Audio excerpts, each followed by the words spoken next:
New ইয়র্কের Manhattan থেকে আপনাদের সঙ্গে আছে আমি খালেদ মুহিউদ্দিন। জুলাই আন্দোলনে আওয়ামী লীগ সরকার পালিয়েছে, কিন্তু 7 মাসেও শান্ত হয়নি রাজপথ। বিভিন্ন জায়গায় আইন শৃঙ্খলা পরিস্থিতি দেখা যাচ্ছে অবনতি। এই অবনতি এবং নানা কারণের এই যে ব্যর্থতা, তার দায় আসলে কার? কেউ যদি ব্যর্থ হয়ে থাকে তবে সফলই বা কে?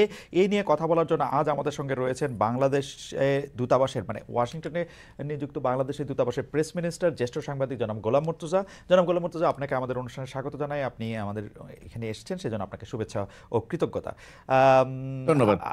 আমাদের সাথে আরও থাকছেন লেখক, রাজনৈতিক বিশ্লেষক এবং নির্বাচন ব্যবস্থা সংস্কার কমিশনের সদস্য ডাক্তার জাহিদুর রহমান। ডাক্তার জাহিদুর রহমান এই সময় তুমুল আলোচিত এবং তুমুল পছন্দের জনপ্রিয় একজন মুখ। আপনাকেও আমাদের অনুষ্ঠানে স্বাগত জানাই এবং আপনার প্রতিও আমাদের কৃতজ্ঞতা। ধন্যবাদ। আমি আমি প্রথমে মুর্তজা ভাই আপনাকে একটু প্রশ্ন করতে চাই যে জননিরাপত্তা নিয়ে কথা বলছিলাম, যে দেশের জননিরাপত্তা পরিস্থিতি নাজুক, এটা সরকারও সেভাবে আসলে অস্বীকার করছে না। কিন্তু ইন্টারেস্টিং ব্যাপার হচ্ছে যে একাধিক গণমাধ্যমে সরকারের যে প্রধান উপদেষ্টা আছেন প্রফেসর ডক্টর মোহাম্মদ ইউনূস এর জন্য অনেকটাই দায় করছেন আওয়ামী লীগকে, এবং প্রতিটি দলটির ষড়যন্ত্রের কথা বলা হচ্ছে, পতিত সরকারের রেখে যাওয়া ব্যবস্থাকে দায়ী করছে। একটি সরকার 7 মাস পরে এসেও অন্যের কাঁধেই দায় চাপাচ্ছে বলে আমরা দেখতে পাচ্ছি। সেটা আসলে কতটা যৌক্তিক? সেবোটাজে আওয়ামী লীগ যদি সফল হয় তাহলে সরকারকে কি আমরা ব্যর্থ বলতে পারি কিনা? জনাব গোলাম মুর্তজা। ধন্যবাদ আপনাকে এবং আপনার দর্শককে যারা দেখছেন। ডক্টর ইউনূস যে কথাগুলো বলেছেন বা আপনি যেগুলো বললেন, আমি আর রিপিট না করে যে কথাগুলোর কথা যদি বলতে চাই, তাহলে সেই কথাগুলো দুই ভাবে ব্যাখ্যা করা যায়। একটা হচ্ছে সেই কথাগুলো সত্য কিনা, আর একটা যে দেশের পরিস্থিতিটাও সেরকম কিনা। আমার কাছে যেটা মনে হয় যে ডক্টর মোহাম্মদ ইউনূস যে কথাগুলো বলেছেন সেই কথাগুলোর ভেতরে অবশ্যই সত্যতা আছে এবং অবশ্যই তিনি সত্য কথাটাই বলছেন। এটা একটা দিক। আরেকটা দিক হচ্ছে যে সরকারের বয়স 7 মাস। আমরা যখন কথা বলি তখন প্রথমত কথা আমাদের ভেতরে একটা জিনিস তৈরি হয় যে 7 মাস বয়স হয়ে গেল, এখনো কিছু হলো না। এই যে 7 মাসটাকে আমরা অনেক ক্ষেত্রে, আমার ধারণা যে আমরা হয়তো 7 বছর মনে করে কথাটা বলে ফেলি। এটা মনে করার একটা কারণ আছে। একটা কারণ হয়তো এরকম যে আমার সাথে হয়তো কেউ একমত হবেন, কেউ দ্বিমত করবেন, যে যে পরিস্থিতিতে ডক্টর মোহাম্মদ ইউনূস বাংলাদেশের দেশ পরিচালনার দায়িত্বে এসেছেন এবং আসার আগে তার বিষয়ে দেশের জনমানুষের যে ধারণা ছিল, সারা পৃথিবীতে তার যে কর্মকাণ্ড গ্রহণযোগ্যতা, সেই পরিপ্রেক্ষিতে সারা দেশের মানুষের তার প্রতি যে গ্রহণযোগ্যতা ধারণা, সেই ধারণাটা সম্ভবত অনেকটা এমন ছিল যে ডক্টর মোহাম্মদ একজন ম্যাজিশিয়ান। তিনি আসবেন এবং এসে সব সমস্যার সমাধান করে ফেলবেন। তো তিনি এসেছেন, মানুষ এক ধরনের আশায় বুক বেঁধেছে, বিপুল প্রত্যাশা তৈরি হচ্ছে। তো সেই প্রত্যাশার জায়গাতে তখন মানুষের ভেতরে ওই ওই ব্যাপারটা তৈরি হলো যে কই আমার আইন শৃঙ্খলা পরিস্থিতি তো ঠিক হলো না, চুরি বাড়লো কেন, ছিনতাই বাড়লো কেন, সামগ্রিক আইন শৃঙ্খলা পরিস্থিতিতে তো অবনতির অবস্থা আছেই, বা কোনো কোনো ক্ষেত্রে একটু বেড়ে গেল। মোহাম্মদপুর এলাকায় অনবরত ডাকাতি হচ্ছে, ঘটনাটা পুরোটা পুরো সত্য নয়, কিন্তু ডাকাতির দু একটি ঘটনা ঘটেছে এটা সত্যি। কিন্তু সরকারের পক্ষ থেকে প্রথমত কথাই যে ডাকাতির যে ঘটনাটা ঘটেছে সেই ঘটনাটা নিয়ন্ত্রণ করার জন্য যে পরিমাণ অ্যাক্টিভ থাকা দরকার ছিল, যে পরিমাণ অ্যাক্টিভ দেশের মানুষকে দেখানো দরকার ছিল। আমি যদি এলাকার কথা দিয়ে বলি, যে ধরেন মোহাম্মদপুর এলাকা বা ধানমন্ডি এলাকা, ওই মোহাম্মদপুর বা ধানমন্ডি এলাকার মানুষকেও সরকার দৃশ্যমানভাবে ওই জিনিসটা দেখাতে পারে নাই যে সরকার খুব তৎপর আছে। সরকার মানুষের মনে আস্থাটা আনতে পারে নাই।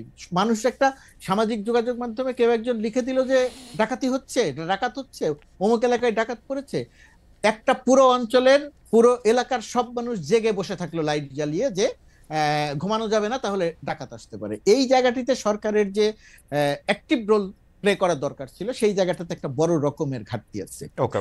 এটা সরকারের দিক থেকে। আরেকটা জিনিস হচ্ছে, যেটা আরেকটা দিক, যে এই 7 মাস অনেক বেশি সময় নয়, কিন্তু যদি আমি অন্তর্বর্তীকালীন সরকারের মেয়াদ 2 বছর ধরি, সেই 2 বছর যদি সময় ধরি তাহলে আবার 7 মাস একটা বড় সময়। এখন এই সময়ের একই সঙ্গে সরকারের প্রথমাংশের আমি যেটা বললাম যে সরকার অ্যাক্টিভ থেকে যে কাজগুলো করা দরকার ছিল সেই জায়গায় সরকারের একটা দুর্বলতা আছে। দুর্বলতার কিছু মানে কারণ আছে। পুলিশ না থাকা, আইন শৃঙ্খলা পরিস্থিতি যারা নিয়ন্ত্রণ করবে তাদের মনোবল একেবারে শূন্য হয়ে যাওয়া, সেনাবাহিনীর সঙ্গে পুলিশের সমন্বয় করে কাজ করার কথা, সেনাবাহিনী সংখ্যায় যা আছে, সেনাবাহিনী আইন শৃঙ্খলা রক্ষার কাজে বাংলাদেশের 53 বছরের বাংলাদেশে কখনোই কোনো দক্ষতার পরিচয় দিতে পারেনি। এখন এসে পুলিশের সঙ্গে পুলিশের সংখ্যা কম থাকায়, পুলিশ অ্যাক্টিভ না থাকায় সেটা তাদের আরো হিমশিম খেতে হচ্ছে। এটা হচ্ছে একটা বাস্তবতা। আর ডক্টর ইউনূসের যে কথা, আওয়ামী লীগ করছে, আওয়ামী লীগের দোসররা করছে, স্যাবোটাজ করার ক্ষেত্রে আওয়ামী লীগ যদি সফল হয়ে যায় তাহলে সরকার ব্যর্থ কিনা। আমি সরকারকে ব্যর্থ বলি না, কোনো অবস্থাতেই ব্যর্থ বলি না, কিন্তু একথা সত্যি যে আওয়ামী লীগ বা আওয়ামী ভাবাপন্ন লোকজন সরকারের ভেতরে, প্রশাসনে, প্রশাসনের বাইরে, বিদেশে নানাভাবে আছে, তাদের একটা ব্যাপার এই জায়গাটিতে আছে, তারা একটা কাজ করছে, সোশ্যাল মিডিয়াতেও তার একটা প্রতিফলন দেখা যায়। কিন্তু সমস্যা যে জায়গাটাতে, আপনি যদি পরিস্থিতির উন্নয়ন করতে না পারেন, আপনি যদি দেশের মানুষের মনে এই আস্থা ঢোকাতে না পারেন, অর্জন করতে না পারেন যে আইন শৃঙ্খলা পরিস্থিতির উন্নতি হচ্ছে, আর তার সেটা না করে আপনি যদি খালি বলেন যে আওয়ামী লীগ করছে, তার দোসররা করছে, চক্রান্ত হচ্ছে, হাজার হাজার কোটি টাকা খরচ হচ্ছে, সব কিছু সত্যি, কিন্তু মানুষ যদি দৃশ্যমানভাবে শঙ্কায় থাকে, মানুষ যদি দৃশ্যমানভাবে মনে করে যে তার নিরাপত্তা নিয়ে একটা বিঘ্নিত আছে, একজন নারী যদি মনে করে যে সে রাস্তায় ঠিক মতো বের হতে পারবে না, এই জায়গাটা যদি তৈরি হয়, তখন ওই যে ওই অভিযোগটা নিয়ে মানুষ আসলে এক ধরনের বিক্ষুব্ধ হয় বা মানুষ বিরক্ত হয় যে ভাই বুঝলাম ওইটা হয়েছে, তো আপনি কি করলেন, আপনি কেন করতে পারছেন না। তো বাংলাদেশের সামগ্রিক পরিস্থিতিটা হয়ে গেছে ওই রকম। তো এরকম একটা জায়গা থেকে বের হওয়ার জন্য আমার ধারণা যে প্রক্রিয়াতে চলছে আর একটু সময় দিতে হবে, আর সরকারের অ্যাক্টিভ বা শক্ত অবস্থানে আসতে হবে, কিন্তু সেই শক্ত অবস্থানে আসারও কিছু জায়গা আছে, সেটা নিয়ে আমার পরবর্তী অংশে নিশ্চয়ই কথা বলবো। আমার মনে হয় যে আপনি অনেকগুলি বিষয়ে আলোকপাত করেছেন এবং কিছু কিছু জায়গায় আপনি বলেছেন যে আইন শৃঙ্খলা পরিস্থিতি ঠিক না করে যদি কারো উপরে দোষ চাপানো হয় তাহলে আসলে এটা জনগণের পক্ষে মেনে নেওয়া কঠিন। আমি শুধু একটা জায়গায় আপনার একটু দৃষ্টি আকর্ষণ করতে চাই। আপনি যখন বলতেছিলেন যে পরিস্থিতির কথা, যে যেই পরিস্থিতিতে আমরা ক্ষমতা এই সরকারকে নিতে দেখেছি, তারপর থেকে যে 7 মাস, সেই 7 মাসের মধ্যে কিন্তু আমরা যখন একটা জিনিসের পরিস্থিতি বলি, তখন আমরা তো আশা করব ব্যাপারটা পরিস্থিতি থেকে একটা উত্তরণের, আমরা তো ভালোর ত্বরণটা দেখতে চাইবো। কিন্তু আমরা কি আসলে ভালোর ত্বরণ দেখতে পাচ্ছি নাকি ভালোর মন্দন বা খারাপের ত্বরণ দেখতে পাচ্ছি? ওই জায়গাটা থেকে যদি আপনি একটু বলতেন। এবং সেই ক্ষেত্রে আমি দেখতে পাচ্ছি, কিন্তু আপনার সাথে আমি দ্বিমত করব না, কিন্তু আমি দেখতে পাচ্ছি কিন্তু এই সরকারের সমস্ত কিছু হচ্ছে অন্যের উপর দায় চাপানো। শেখ হাসিনা সরকার কি কি করে গেছে, আমরা গাজায় আছি, আমরা ধ্বংস হয়ে গেছি, ধ্বংসস্তূপের মধ্যে আছি। ধ্বংসস্তূপের মধ্যে আমরা আগস্টের 5 তারিখের ছিলাম, আস্তে আস্তে তো ধ্বংসস্তূপ ঠিক হবে, নতুন নতুন ধ্বংসস্তূপ তৈরি হচ্ছে। কিন্তু এখন প্রথমত কথা, এই যে ধ্বংসস্তূপ বা পরিস্থিতি যেটা ছিল তার চেয়ে উন্নয়ন তার চেয়ে ভালো হলো না তার চেয়ে খারাপ হয়ে গেল, এরও দুইটা দিক আছে খালেদ। দুইটা দিকের মধ্যে একটি দিক হচ্ছে সামগ্রিকভাবে সাধারণ জনমানুষের প্রতিনিয়ত শঙ্কা তৈরি হয়, সেই জায়গাটা আপনি যদি নিয়ে কথা বলেন, তাহলে এই মুহূর্তে বাংলাদেশে একজন মানুষও থাকার কথা নয় যে বলবে যে না পরিস্থিতি খুব উন্নতি হয়েছে, পরিস্থিতি খুব ভালো হয়েছে। এটা যদি বলা হয় তাহলে মাঠের পরিস্থিতি আর আমার কথা এক হবে না, মানুষ আমার কথা শুনে হাসবে, কেউ কেউ গালি দিবে। এটা হচ্ছে বাস্তবতা, 1 নাম্বার। 2 নাম্বার যেটা, এই যে ভালো এবং খারাপ, এটা হলো একটা দিক। আরেকটা জিনিস যদি আপনি খেয়াল করে দেখেন, তাহলে ভালো কি আসলে কোনো কিছু হয় নাই, সেটা সাধারণ মানুষ পর্যন্ত ওইভাবে দৃশ্যমান নয় যে জায়গাগুলোতে কাজ হয়েছে। ধরেন জিনিসপত্রের দামের, 1 মিনিট, জিনিসপত্রের দামের কথা যদি আপনি বলেন, সরকার দায়িত্ব নেওয়ার পর থেকে যেভাবে বাড়ছিল জিনিসপত্রের দাম, কিন্তু চাল এবং তেল ছাড়া জিনিসপত্রের দাম কিন্তু এই মুহূর্তে সাধারণ জনমানুষের ক্রয় ক্ষমতার মধ্যে আছে। জিনিসের দাম 1 বছর আগে যে জায়গাটাতে ছিল তার চেয়ে বাড়ে নাই। বেগুনের কেজি অন্যান্য সময়ে যে ভাকুম বেড়ে যেত, এই রোজার মধ্যে সেরকম বাড়ে নাই। শসার দাম সেভাবে বাড়ে নাই, কাঁচামরিচের দাম বাড়ে নাই, পটলের দাম বাড়ে নাই। এই যে একটা জায়গাতে, এই জায়গাটাতে ডেফিনেটলি কাজ হয়েছে, 1 নাম্বার। 2 নাম্বার হচ্ছে আর যে জায়গাটাতে কাজ হয়েছে সাধারণ মানুষের যে জায়গাটাতে প্রভাব পড়ে না। ধরেন ব্যাংক থেকে দিন হিসাবে যদি আগে হিসাব করেন, ব্যাংক থেকে যে পরিমাণ টাকা ঋণ বা জালিয়াতির নামে বের হয়ে যেত সেটা বন্ধ হয়েছে, 1 নাম্বার। 2 নাম্বার, যে পরিমাণ টাকা পাচার হয়ে যেত সেই পাচার হওয়াটা বন্ধ হচ্ছে। তো এই আর্থিক খাতে আগের একেবারে পুরোপুরিভাবে শৃঙ্খলা এসেছে আমি সেটা বলবো না, কিন্তু আর্থিক খাতে যে প্রক্রিয়াতে নৈরাজ্য চলছিল, টাকা ছাপিয়ে যে প্রক্রিয়াতে ঋণের নামে দিয়ে দেয়া হচ্ছিল এবং পাচার হয়ে যাচ্ছিল, সেই বড় বড় জায়গাগুলোতে কাজ হয়েছে। ঋণ হ্যাঁ, এই জায়গাগুলোতে কাজ হয়েছে, সুতরাং কাজ হয় নাই এটা যদি আমি বলি তাহলে সেটাও আবার না সত্য বলা হবে না। মুর্তজা ভাই, অর্থনৈতিক বিষয়গুলি আসার আগে আমরা একটু যদি নিরাপত্তার জায়গায় থাকি, কারণ অর্থনৈতিক বিষয়গুলিতে আমাদের আলাদা প্রশ্ন আছে, তবু আমি একটু নিরাপত্তাজনিত প্রশ্নটা করে রাখি। আপনি নিশ্চয়ই খেয়াল করেছেন যে বাংলাদেশে থেকে আমি আজকে রাখাল রাহার কথা বলি, সোহেল হাসান মোহাম্মদ গালিবের কথা বলি, বা অন্য কোনো ধর্ম প্রচারকের কথা বলি, প্রকাশ্যে প্রকাশ্যে সাতিমে রাসুল বা অন্য কোনো ঘোষণা দিয়ে বলা হচ্ছে যে তাদের কল্লা ফেলে দিতে হবে, তাদেরকে মৃত্যুদণ্ড দিতে হবে, আমাদেরকে হাতের স্বাধীনতা দিতে হবে। আমি অবিশ্বাসের জন্য সেই কথা আবার শুনতে চাইলাম, আবার এই কথা এরকম বলা হলো। আমি তো এরকম কোনো ব্যবস্থা দেখি নাই যেটা এই কথা আর কখনো বলা হবে কিনা। আপনি যে কথাটা বললেন এই কথাটা একদম শতভাগ সঠিক, এবং সরকার তো স্পষ্ট সরকারের এই জায়গাটিতে সরকারের ভয়াবহ রকমের ফেলিউর আছে।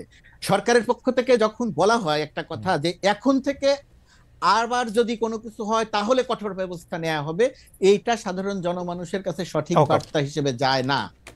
ওকে, আমি জনাব গোলাম মুর্তজা এবং অর্থনীতির প্রসঙ্গ আমি আসলে দুই একটা বিষয় নিয়ে আপনার সঙ্গে আলোচনা করতে চাই। তার আগে আমি একটু ডক্টর জাহিদুর রহমানকে শুনি। ডক্টর জাহিদুর রহমান, আপনার নিশ্চয়ই আমরা যে আলোচনাটা করতেছিলাম সেটা নিয়ে আপনার নিশ্চয়ই বক্তব্য থাকবে, কিন্তু আমার প্রশ্নটা আমি একটু করে রাখি। নতুন রাজনৈতিক দল নিবন্ধনের জন্য বিজ্ঞপ্তি দিয়েছে নির্বাচন কমিশন। আপনি জানেন যে এর মাধ্যমে এক ধরনের নির্বাচনের ট্রেনের যাত্রা শুরু হয়েছে বলে কেউ কেউ বলছেন। আপনি নিজেও নির্বাচন সংস্কার কমিশনের সদস্য ছিলেন, আপনারা কতগুলি সুপারিশ দিয়েছেন, সেগুলি সংস্কার করতে বলেছেন, কিন্তু সেগুলি সংস্কার করার নিয়ে কোনো অগ্রগতি আছে কিনা, শুরু হয়েছে কিনা তাই আমরা জানি না। এই সংস্কারের আগেই যে একটা নির্বাচনের কথা হচ্ছে, সে তাহলে সংস্কারটার আসলে কি হবে? পাশাপাশি আমি আরেকটি প্রশ্ন করে রাখতে চাই যে এই যে নতুন রাজনৈতিক দল, সেই নতুন রাজনৈতিক দলের নেতারা বলছেন, সাবেক উপদেষ্টা নাহিদ ইসলাম, জনাব সার্জিস, তারা বলছেন যে শেখ হাসিনার বিচার না করা পর্যন্ত নির্বাচনের কথা যারা মুখেও আনতে পারবে না, মানে আরো কি জানি ভয়ঙ্কর করে বলছেন। এখন আপনি নির্বাচনের কথা মুখে আনতেছেন কিনা সেটাও যদি একটু আমাদেরকে বলেন। হ্যাঁ, ধন্যবাদ। আমি মুখে আনছি, আমি আনার পরও তাদের বক্তব্য নিয়ে কথা বলবো। তার আগে আইন শৃঙ্খলা নিয়ে 2-3টা পয়েন্ট একটু যোগ করি। মুর্তজা ভাই খুব রাইটলি বলেছেন এবং আপনিও যে কাউন্টার অপিনিয়ন দিয়েছেন, I agree with that as well. আমি দুটো এক্সাম্পল দিই। সপ্তাহখানেক বা 7-8 দিনই হবে আগে গুলশানে একটা বাড়িতে তাণ্ডব চালানো হলো ঘোষণা দিয়ে। মানে ওনারা যাচ্ছেন, ওখানে টিভি চ্যানেল ছিল, মানে শুধুমাত্র ব্যক্তি লাইভ করেছে তা না, টিভি চ্যানেল লাইভ করেছে, রটিয়ে দেয়া হলো এটা জনাব এইচটি ম্যামের সন্তানের বাড়ি। পরে দেখা গেল তা না, এটা আসলে তার সাবেক স্ত্রীর বাড়ি, যাদের অনেক আগে ডিভোর্স হয়েছে। সেটা সরিয়ে রাখে, ধরে নিলাম এটা সম্ভবত নাম তানভীর ইমাম, ধরে নিলাম এটা তানভীর ইমামের বাড়ি। তো কেউ একজন ঘোষণা করছে ওই বাড়িতে গিয়ে ওখানে আওয়ামী লীগের দোসররা লুকিয়ে আছে, অনেক টাকা রাখা আছে, তারা এই অধিকার পেয়ে যায় লাইভ করে ওখানে তাণ্ডব চালাতে পারে। এবং একটা পর্যায়ে ওই লাইভেই দেখা যায় পুলিশ এবং সেনাবাহিনী ওখানে গিয়ে হাজির হয় এবং তারা তাদের সামনে স্লোগান দিতে দিতে বেরিয়ে যায়। লাইভে দাঁড়িয়ে সোকল চালক লীগের একজন কথা বলছে। মানে খেয়াল করি, ঢাকা শহরে গুলশানের মতো একটা জায়গায় এই ঘটনা ঘটলো। মানে এই প্রশ্ন খুব অনিবার্যভাবেই আসে, দেশে কি সরকার আছে? আচ্ছা, নাম্বার 2, ওড়না নিয়ে যে ঘটনাটা ঘটলো, তখন যে যৌন হয়রানি যে ভদ্রলোক করেছেন তাকে যখন থানায় নিয়ে গেল, সারা রাত থানার মধ্যে কিছু মানুষ ছিলেন, তারা লাইভ করেছেন, তারা পুলিশকে রীতিমতো হেনস্থা করার চেষ্টা করছেন। এবং ওই লাইভে আমরা দেখছি, আমি রাত জেগে লাইভ দেখছিলাম, ভিডিও একটার পর একটা আসছিল, ওই নারীকে ধরে আনতে হবে এবং তার বিরুদ্ধে মামলা দিতে হবে। পরবর্তীতে কি হলো আমরা জানি, একটা পুলিশ স্টেশনে ঢাকা শহরে কিছু মানুষ গিয়ে পুলিশকে ধমকাচ্ছে এবং এই কাজ করতে হবে ওই কাজ করতে হবে বলছে। দেশে তো সেনাবাহিনীও আছে, এই লোকগুলোকে সরকার থানা থেকে বের করার কোন রকম কোনো ব্যবস্থা নেয়নি কেন? মানে থানা হচ্ছে সরকার, আমরা এভাবে যদি বলি, মানে সরকার একটা খুব গুরুত্বপূর্ণ ইউনিট। অ্যাবসলিউটলি। আর ওখানে বসে লাইভ হচ্ছে, ঘন্টার পর ঘন্টা, সারা রাত হয়েছে। মানে একটা সরকার তার এক্সিস্টেন্স দেখাতে হয়। খুব চমৎকার ভাবে মুর্তজা ভাই বলছেন যে মোহাম্মদপুরের মানুষকে এটা দেখাতে হবে। আসলে আমাদের এটা দেখতে হবে যে সরকার কাজ করছে, সরকার পদক্ষেপ দিচ্ছে, সরকারের পদক্ষেপগুলো ব্যর্থ হতে পারে কিন্তু তার পদক্ষেপগুলো নেয়ার চেষ্টা আছে। আমরা কোনো চেষ্টা কোথাও দেখিনি। ধরুন এর পরবর্তীতে এর 2 দিন আগে দুজন আপনি একটা উদাহরণ দেওয়ার আগে আমি ছোট্ট করে কি একটু জানতে পারি যে আপনার হাইপোথিসিসটাও নিশ্চয়ই আপনি বলবেন যে সরকার এটা করতেছে না কেন?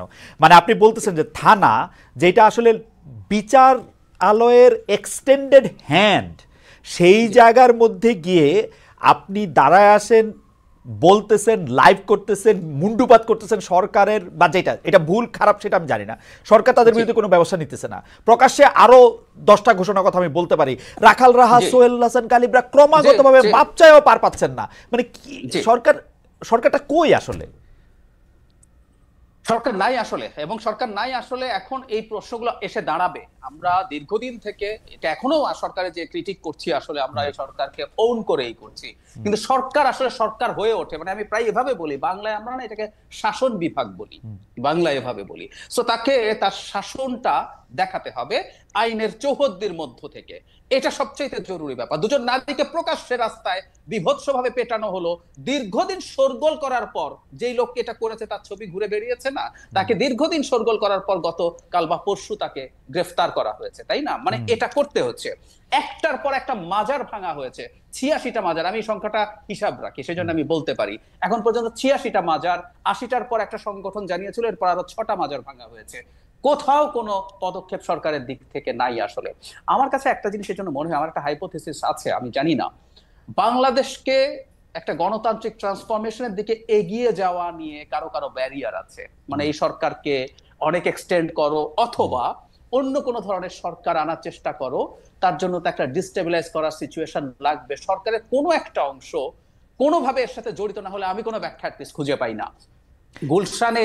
গুলশানের মতো জায়গায়, যেখানে এত নিরাপত্তা এজেন্সি আছে, গোয়েন্দা সংস্থা আছে, এবং আমি ওই জায়গাটার খোঁজ নিয়ে দেখেছি ওর আশপাশে বিভিন্ন এম্বাসির অনেক ডিপ্লোম্যাটও থাকেন। মানে এটা একেবারে পরিকল্পনা করে দেখানো হলো বাংলাদেশ একটা স্টেটলেস অবস্থায় আছে, এখানে একটা মবক্রেসি চলছে, এই পরিস্থিতি তৈরি হচ্ছে। তো সরকারের কেউ না কেউ কোনো না কোনো ভাবে ইনভলভ না থাকলে তো এটা না। কিন্তু ডক্টর রহমান, আমার একটা প্রশ্ন আছে যে আপনার মানে এইটা আসলে বলতেই হয় যে আপনি মেধায়, প্রতিভায়, বিবেচনায়, বিশ্লেষণে অনেকখানি এগিয়ে, সেই জন্য আপনার কাছে একটা ডিডাকশনের প্রশ্ন, যে আপনার কাছে কি মনে হয় না যে এই সরকার অজনপ্রিয় হইলে এই সরকারের সবচেয়ে বেশি ক্ষতি এবং লাভ হচ্ছে এই সরকারকে যারা বেশি সমালোচনা করতেছেন তাদের, অর্থাৎ বিএনপির অথবা জামাত অবশ্য সরকারকে এত সমালোচনা করতেছে না, বিএনপি করতেছে, সুতরাং সরকার যত অজনপ্রিয় হইতেছে বিএনপির তত লাভ, এরকম মনে হয় না? সমন্বয়কদেরকে যত বোকা দেখানো যাচ্ছে, যত অবশ্য মানে ওদের দেখাইতে হবে না, ওদের এমনিও একটু বোকা বোকা লাগতেছে, কিন্তু ঘটনা হচ্ছে যে এটাতে লাভ আসলে বিএনপির বা পরে যারা ক্ষমতায় আসবে, এরকম মনে হয় না? একদমই তাই, এটা একটা প্রবাবিলিটি, আমি এটাকে উড়িয়ে দিচ্ছি না, যে দেশে একটা আনস্টেবল সিচুয়েশন যদি তৈরি করা যায় তাহলে ইলেকশন সরকারকে দ্রুত দিতে হবে। এই হাইপোথিসিসটা logical, I agree with this. এটা একটা অপশন, এটা একটা ডিফারেন্সিয়াল ডায়াগনোসিস, আমরা মেডিকেলে যেভাবে ওয়ান অফ দ্য ডায়াগনোসিস এটা। কিন্তু আবার এটাও, কারণ আমরা দেখছি প্যারালালি আরেকটা চেষ্টা চালু হয়েছে, দেশে ইলেকশন চাইলে পলিটিক্যাল পার্টিকে বদমাশ বলা হচ্ছে। খুব গুরুত্বপূর্ণ একজন পাবলিক ইন্টেলেকচুয়াল বদমাশ শব্দটা ব্যবহার করেছেন। তারা ক্ষমতায় যাওয়ার জন্য বসে আছে, 15 বছর এক দল খেয়েছে, আরেক দল 15 বছর খাবে। কিভাবে এখন ইলেকশন হয়, কিভাবে 3 বছর 4 বছর, এখন টাইম ফ্রেম বলা শুরু হয়েছে, গুরুত্বপূর্ণ লোকজন। এবং আমরা আসলে যেহেতু দেশের পলিটিক্যাল অবস্থা খোঁজ খবর রাখি, যাদের একটা অংশের সাথে খুবই যোগাযোগ আছে, ছাত্রদের, সমন্বয়কদের এবং সরকারের কারো কারো, তারা যখন এই আলাপগুলো করে, তখন এটাও আরেকটা অপশন যে সরকার যদি আনস্টেবল হয়ে ওঠে তাহলে ভিন্ন কিছু, সেটা 1-11, সেটা একটা মিলিটারি টেক ওভার, অথবা একটা সোকল্ড আমি বলছি এটা জেনে শুনে, এই ফাইটটা আমি দীর্ঘদিন থেকে করছি, একটা বিপ্লবী সরকার এখনো এই আলাপ তোলা হয়, যাতে করানোর চেষ্টা করা যায়। তারা সফল হবে কিনা ডিফারেন্ট আলোচনা। সো এইরকমও একটা অপশন আসলে এখানে আছে। আমরা দুটোকেই কনসিডারেশনে নিশ্চয়ই রাখবো। আমি আপনারটাকেও গ্রহণ করছি। আমি শেষ আপনার কাছ থেকে একটু মন্তব্য আশা করতেছিলাম যে আপনি যখন শেখ হাসিনার বিচার করার আগে কেউ নির্বাচনের কথা মুখে আনলে, ওইটা যদি আপনি একটু বলেন যে তারপর আপনি কোন মুখে আনতেছেন শেখ হাসিনার বিচার ছাড়াই ইলেকশনের কথা। আচ্ছা, প্রাথমিকভাবে আমি মনে করি, আমি প্রায় বলি কথাটা, পৃথিবীর কোন দেশের পলিটিশিয়ানদের কথাকে আসলে আক্ষরিকভাবে না নেওয়াই উচিত হবে। এগুলো রেটরিক, সারা পৃথিবীতেই থাকে। কিন্তু আমি তাদেরকে একটা প্রশ্ন করেছিলাম, আসলে তাদের লোক অনেকের সাথে আমি টিভিতে টক শো করি, সেটা হচ্ছে মানে বিচার বলতে কি বোঝাচ্ছেন তারা। মানে আমি একজন তো ফাঁসির কাষ্ঠে দেখার আগ পর্যন্ত মানে নির্বাচনের কথা বলা যাবে না বলেছেন। তো বিচার কোন পর্যায় পর্যন্ত? আপনি এই ব্যাপারগুলো খুবই ভালো ওয়াকিবহাল আছেন, যে তার যে আইসিটিতে বিচার হচ্ছে, এটার প্রাথমিক রায় হবে, এটার আপিল হবে, যদি তার মৃত্যুদণ্ড হয় তার ডেথ রেফারেন্স হবে, তারপর অনেক সব পদক্ষেপ, ঠিক আছে, ফাঁসির কাষ্ঠ না, ফাইনাল রায়। সো আমি ব্যক্তিগতভাবে যেটা মনে করি, তারা এখন রাজনীতি করছেন এবং বাংলাদেশের রাজনীতি করছেন, এবং ফ্র্যাঙ্কলি স্পিকিং আমি আশা করি আমার ছোট ভাইরা বোনরা এটা নিয়ে মন খারাপ করবেন না। তারা একটা নতুন বন্দোবস্তের কথা বলছেন, আমি কোনো নতুন বন্দোবস্ত আসলে দেখছি না।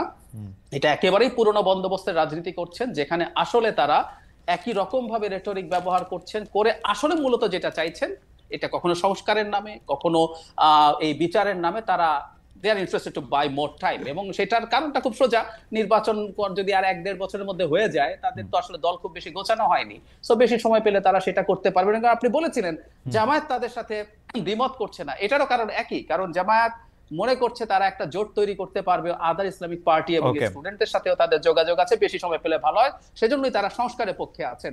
আমি যদি সুযোগ হয় আমি সেই আলাপ করব যে আমি আসলে নতুন কোন বন্দোবস্তের কথা যখন বলছে আমি সেটা দেখছি না। আমি আপনাকে এই আলাপের মধ্যে একটু নিয়ে আসবো। আমি শুধু প্রস্তাবনাটা বলে রাখি, সেটা হচ্ছে আপনি কোনো নতুন বন্দোবস্ত দেখতে পাচ্ছেন না। সেখানে আমার হাইপোথিসিস হচ্ছে নতুন বন্দোবস্ত দেখার আগেই তাদেরকে আসলে খুব বেশি কর্নার্ড করা হচ্ছে। আপনি যদি বয়ানগুলি দেখেন, বিশেষ করে হচ্ছে বিএনপি বা তাদেরকে যারা বেশি অপছন্দ করে, আপনি প্রথমে এটাকে ছাত্র জনতার মানে বৈষম্য বিরোধী ছাত্রদের আন্দোলন, পরে এটা ছাত্র জনতার আন্দোলন, পরে ছাত্র শব্দটাকে আরো একটু কমিয়ে কমিয়ে বলা, আপনি এইসব নিউজ গুলির সাথে পরিচিত, এই অরওয়েলিয়ান এই ব্যাপারগুলির সাথে আপনি পরিচিত যে কিভাবে নাম মুছে দেয়া যায়। আপনি যখন দেখবেন যে যারা জীবনের ঝুঁকি নিয়ে এই কাজগুলি করতে থাকলো, তাদের নাম মুছে নেওয়ার প্রক্রিয়া যখন শুরু হয়েছে, তখন তারা ফাইট ব্যাক করেছে কিনা, এবং আগেকার রাজনৈতিক বন্দোবস্তই ঠেলে ধাক্কিয়ে তাদেরকে নতুন রাজনৈতিক বন্দোবস্ত না করতে দিচ্ছে কিনা, আপনার হাইপোথিসিসটা আমরা শুনবো। আমি মানে প্রস্তাবনাটা বলে রাখলাম, আমি আর কোশ্চেন রিপিট করবো না। আমি গোলাম মুর্তজা ভাই থেকে এসেই আবার আপনার কাছ থেকে আসবো। মুর্তজা ভাই, আপনি নিশ্চয়ই আলাপটা শুনলেন। আমি আপনার প্রসঙ্গে একটু একটা প্রসঙ্গ করতে চাই যে আপনি গত মাসে এক টক শোতে আওয়ামী লীগকে ইঙ্গিত করে হয়তো এরকম বলেছেন যে পরাজিতদের ধ্বংস করে দিতে হবে। এই পরাজিত বা যুদ্ধ তে আসলে কে জয়ী কে পরাজিত, আমরা যদি এই দার্শনিক আলাপের মধ্যে নাও যাই, আমার শুধু একটা সরল প্রশ্ন, আপনি যখন বলছেন যে পরাজিতদের ধ্বংস করে দিতে হবে, আপনার বক্তব্যকে যেহেতু অনেকে শোনেন মানেন এবং আপনি গুরুত্বপূর্ণ এখন সরকারেরও একটা অংশ বটে, এইটা মনে কইরা ধরেন আমাকে পরাজিত বলে একটা মাইর দিয়া এইটা সম্ভব কিনা, বা যে কোনো কাউকে লেবেলিং করা সম্ভব কিনা, আজকে ডক্টর রহমানকে বলা সম্ভব কিনা যে না উনি পরাজিত সুতরাং ওকে ধ্বংস করে দিতে হবে, এটা বলা সম্ভব কিনা? আমি এইটা একটা আপনার এই বক্তব্যটা একটা লেবেলিং এর মানে মানে মানে মানে একটা বৈশিষ্ট্য বা বীজ ধারণ করে কিনা? ধন্যবাদ আপনাকে যে আপনি এই প্রশ্নটা করেছেন। এই প্রশ্নটার একটা প্রশ্ন করে কোনো একটা কথা বলে পরবর্তীতে যখন সেই কথাটার আবার ব্যাখ্যা দিতে হয় যে আমি এই কথাটা এইভাবে বলি নাই, আমি অমুক ভাবে বলেছি, তখন বোঝা যায় যে ওই কথাটা আসলে সমাজে বিভিন্ন রকমের অর্থ তৈরি করেছে। অর্থাৎ আমি যেটা মনে করে বলেছি, যারা আমার কথা শুনছেন তারা বিষয়টিকে সেটা মনে করছেন না। মনে করছেন না এটা দুই ভাবে, একটা মনে করছেন না উদ্দেশ্যমূলক ভাবে, আরেকটা মনে করছেন না সত্যি সত্যিই তারা বুঝতে পারছেন না হয়তো যে আমি এটা দিয়ে কি বুঝালাম। এটা দিয়ে আমি যখন বলেছি পরাজিতদের ধ্বংস করে দিতে হবে, তখন অনেকেই মনে করছেন যে আমি মনে হয় পরাজিতদের হত্যা করতে বলেছি, তার মানে কি হাজার হাজার মানুষকে হত্যা করে ফেলতে হবে, এরকম ব্যাখ্যাও হয়েছে। আর আপনি যে কথাটা বলছেন যে পরাজিতদের ধ্বংস, পরাজিত কে? পরাজিত হন আপনাকে মনে করা হলে পরাজিত হন আপনাকে ধ্বংস করে দিতে হবে, সেটি কিরকম? 5 আগস্ট যাদের বিরুদ্ধে আন্দোলন হয়েছে, শত্রু সুনির্দিষ্ট, চেনা জানা, এই শত্রু চেনা জানা যে পরাজিত পক্ষ, সেই পরাজিত পক্ষ যখন আবার মাঠে এসে যখন আবার আর এক রকমের অরাজকতা তৈরি করছে, সেই অরাজকতা যাতে তৈরি করতে না পারে তাদের যে অপরাজনৈতিক শক্তি, আমি ধ্বংস করে দেয়া বলতে তাদের সেই অপতৎপরতাকে বুঝিয়েছিলাম। কিন্তু আমার এই কথাটার নানা রকমের ব্যাখ্যা হয়েছে, যে কারণে আমাকে আবার ব্যাখ্যা দিতে হয়েছে, এবং সেই প্রশ্নটি আপনি আবারও করলেন। এবং আমি এও জানি যে আমি এখন যে ব্যাখ্যাটা দিচ্ছি সেই ব্যাখ্যাটা দিয়েও সব মানুষ সন্তুষ্ট হবেন না। এটা অ্যাবসলিউটলি মুর্তজা ভাই, আমি আপনার সাথে একমত। আমিও একটা কথা বললে তার ব্যাখ্যা দিতে হয় 3টার জায়গা থেকে, যদি কেউ আমার থেকে ব্যাখ্যা চায়। আমি যেহেতু অত গুরুত্বপূর্ণ না, কিন্তু ব্যাখ্যা দিতে হলে এরকম ব্যাখ্যা দিতেই থাকতে হয়। খালেদ আপনি অনেক গুরুত্বপূর্ণ।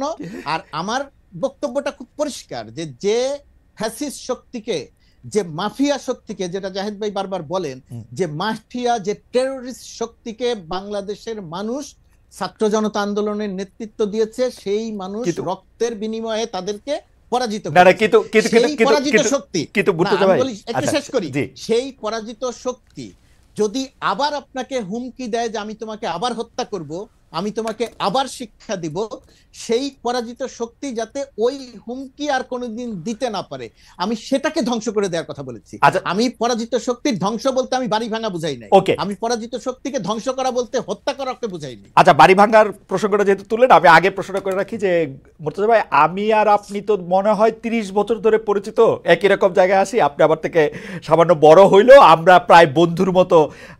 আমি একটা দুইটা জায়গায় একটু আপনার সাথে দ্বিমত পোষণ করি যে এটা মাঠ না, এটা ভার্চুয়াল মাঠ, মাঠে তারা কোনো কিছু করতে পারছে এটা দেখে নাই।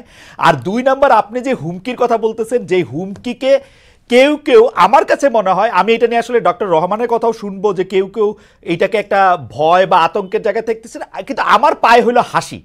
কারণ হচ্ছে আমি এইটাকে খুবই রসিকতা হিসাবে দেখি। একটা দেশে আসতে পারে না, একটা কথা বলে না, কাউরে না বইলা পালায় চলে গেছে, তারা একটা জিনিস রেকর্ড করে কোথাও একটা প্রচার করবে, তাতে বাংলাদেশে একটা বড় লোক, একটা বড় ধরনের দক্ষযোগ্য বেঁধে যাবে, এইটা আমার কাছে মনে হয় না তাদের এই শক্তি আছে।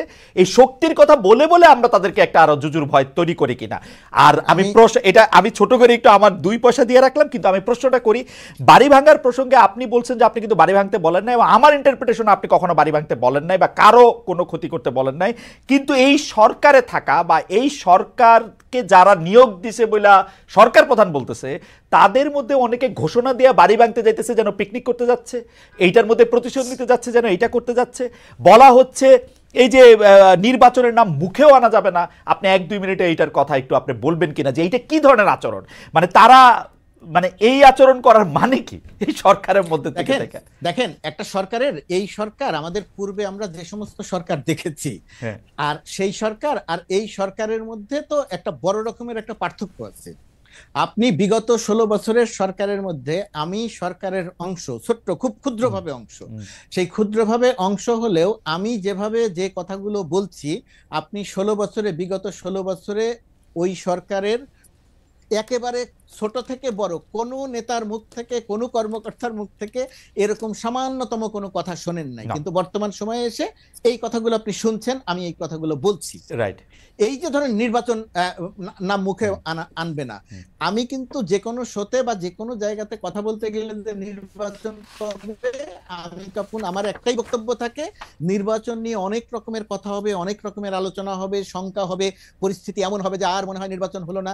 কিন্তু আমি নির্বাচন বলতে বুঝি, ডক্টর মোহাম্মদ ইউনূস যে কথা বলেছেন যে ডিসেম্বর থেকে মার্চের মধ্যে নির্বাচন হবে, আমি নির্বাচন বলতে বুঝি যে নির্বাচন ডিসেম্বর বা জানুয়ারির মধ্যে হবে, কিন্তু সেই নির্বাচন নিয়ে নাম মুখে আনা যাবে না, সেই কথা যেরকম আলোচনা হবে এর চেয়েও বড় বড় কথা আলোচনা হবে। কিন্তু নির্বাচন নিয়ে আমার কোনো শঙ্কা নেই। মুর্তজা ভাই, আপনার কাছে কি মনে হয় যে ওরা কি এই জাতীয় সংসদ নির্বাচন করতে একটু ভয় পাইতেছে, নতুন রাজনৈতিক দলটা? মানে ভয়ের তো কোনো কারণ নাই।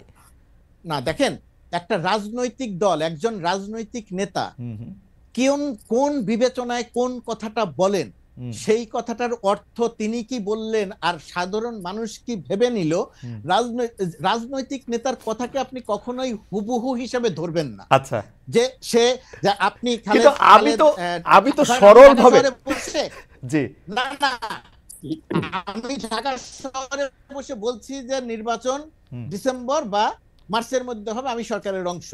আবার আরেকজন যে এই কথাটা বলছেন, সে সরকারের অংশ নয়, কিন্তু সরকারের তার আমার চেয়ে অনেক গুরুত্বপূর্ণ, সে সরকারের কাছে, কারণ তাদের প্রতিনিধিরাই সরকারে আছে।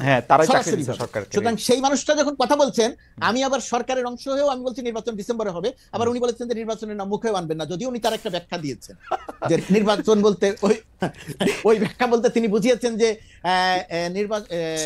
নির্বাচন বলতে তিনি বুঝিয়েছেন যে নির্বাচন পিছানোর কথা তিনি বলেন নাই, তিনি বলেছেন শেখ হাসিনার বিচার প্রসঙ্গে, এটার একটা কথা তিনি বলেছেন। আর আপনার ইন্টারেস্টিং ছিল, আমি কথা বলতে চেয়েছিলাম, আপনার প্রথম প্রশ্নটা কি যেন ছিল, ভুলে গেলাম। প্রথম প্রশ্ন যদি কখনো আবার আচ্ছা, হ্যাঁ, যদি আপনি ওই যে না, প্রথম প্রশ্ন তো ছিল হচ্ছে পরাজিতদের ধ্বংস করার প্রসঙ্গে। আমি জানতে চাইছিলাম যে এটা একটা ট্যাগ দেয় কিনা, এটা ট্যাগ দেয় কিনা, এটা একটা ট্যাগ তো দেয়। হ্যাঁ, এটা একটা ট্যাগ দেয় কিনা। ঠিক আছে, আমরা আবার আসবো আপনার কাছে। আমি একটু ডক্টর জাহিদুর রহমানের কাছে যাই। আরেকটা জিনিস ওই জায়গাটাতে আমি একটু কথা বলে নেই। ধরেন একটা ঘটনা, ওই যে আপনি পরাজিত শক্তির কথা বলছিলেন, যে টেলিফোনে হুমকি দিল, ধরেন ইউরোপের কোন একটা দেশে 8 জন নেতার সাথে বসে সে বলল বাংলাদেশে আসতেছি, সীমান্তের কাছে, হ্যাঁ সীমান্তের কাছেই আসছি, ধরে ধরে শিক্ষা দিব, ইত্যাদি ইত্যাদি কথা বলো। এই কথাটার আপনার কাছে প্রতিক্রিয়াটা একরকম, আমার কাছে প্রতিক্রিয়া একরকম, আর মাঠে থেকে যারা আন্দোলন করেছিল তাদের কাছে প্রতিক্রিয়াটা আর একরকম। তাদের কাছে প্রতিক্রিয়া, আপনার কাছে হাসি পায়, আমার কাছেও হাসি পায়। হাসি পায় কেন? কারণ আমি জানি যে সে কখনো আসতে পারবে না, আসার মতো অবস্থা তার নাই। এক নাম্বার, হরতাল দিল, সেই হরতাল কি হলো সেটা তো আমরা দেখলাম। কিন্তু যে মানুষগুলো মাঠে থেকে আন্দোলন করেছিল, ধরেন 4 তারিখে আমি যখন আমার অফিসের 6 তলায় দাঁড়িয়ে দেখছিলাম যে পুলিশ প্রথমে আসলো, পুলিশ পিছিয়ে গেল, পরে ছাত্রলীগ যুবলীগ অস্ত্র নিয়ে গুলি করতে করতে আসলো, আমাদের চোখের সামনে 4 থেকে 6 জনকে দেখলাম পড়ে গেল। একজন পড়ে গেছে, ওই যে সেই পুলিশের বক্তব্য, পুলিশের যে বক্তব্য, গুলি করি মরে একটা, আর আর আর বাকিটি যায় না, এটা আমার চোখের সামনে দেখা। ধরেন আমরা কয়েকশো মানুষ সেটা দেখেছি চোখের সামনে। তো ওই যে ছেলেটা পাশে একজন দাঁড়িয়ে ছিল, সে হয় তার বন্ধু, সহপাঠী, সহকর্মী, একই সাথে স্লোগান দিচ্ছিল, তার মধ্যে একজন মারা গেল। তো ওই যে তার যে ভেতরে যে প্রতিক্রিয়া, সে কিন্তু আমার আর আপনার মতো সুস্থভাবে এখনো চিন্তা করছে না। যাই হোক, যখন কথা বলে তখন তার ভেতরে যে প্রতিক্রিয়া হয়, সেই প্রতিক্রিয়াটা আমার আর আপনার মতো হাসির জায়গাতে থাকে না, তার ভিতরে একটা বিক্ষুব্ধতা তৈরি। আমার মনে হয় যে বিক্ষুব্ধতার নানা রকমের ধ্বংসাত্মক প্রকাশ হয়ে থাকতে পারে, হয়ে যেতে পারে। আমার মনে হয় যে মুর্তজা ভাই আপনি ঠিকই বলতেছেন, কিন্তু আমরা যোগাযোগের ছাত্র হিসেবে একটা জিনিসের কথা বারবার পড়ছি, বিশেষ করে এই আধুনিক যোগাযোগে, যেটার নাম হচ্ছে অপিনিয়ন লিডার। এইটা বোধহয় কেউ একজন, আমাদের শিক্ষকদের মধ্যেই কেউ একজন এটা বাংলা করেছিলেন মত মোরল। আপনারা যারা মত মোরল আছেন তাদের দায়িত্ব তো নিশ্চয়ই আছে তাদেরকে এটা বলার। কারণ আমার ক্ষেত্রে মনে হয় যে আমি মাঠে থাকলেও আমার প্রতিক্রিয়া হয়তো, পারলে আসেন, আমরাও চাই আপনি আসেন, আপনাকে আটকাইতেছে কে? আপনি আসেন, আপনি আসবেন না কেন? আমি আসবো মুর্তজা ভাই, আপনার কাছে আসবো, যে আমার প্রতিক্রিয়া হইতো যে আপনি অবশ্যই আসেন, আপনাকে ওয়েলকাম জানাই। আমি ডক্টর জাহিদুর রহমানের কাছে যাওয়ার আগে আমি দর্শকদের কাছে জানতে চেয়েছিলাম যে শেখ হাসিনার বিচারের আগে নির্বাচন নয়, ভোট দিয়েছেন ডক্টর জাহিদুর রহমান। আমরা আপনার কাছে বিরোধী মানে যে বন্দোবস্ত, নতুন রাজনৈতিক বন্দোবস্ত, আসলে আপনি আমাকে প্রশ্ন করেছিলেন, আমি মনে করতে পারি সেটা হচ্ছে যে তাদেরকে পুরনো বন্দোবস্তে ঠেলে দেওয়া হয়েছে। জি জি জি।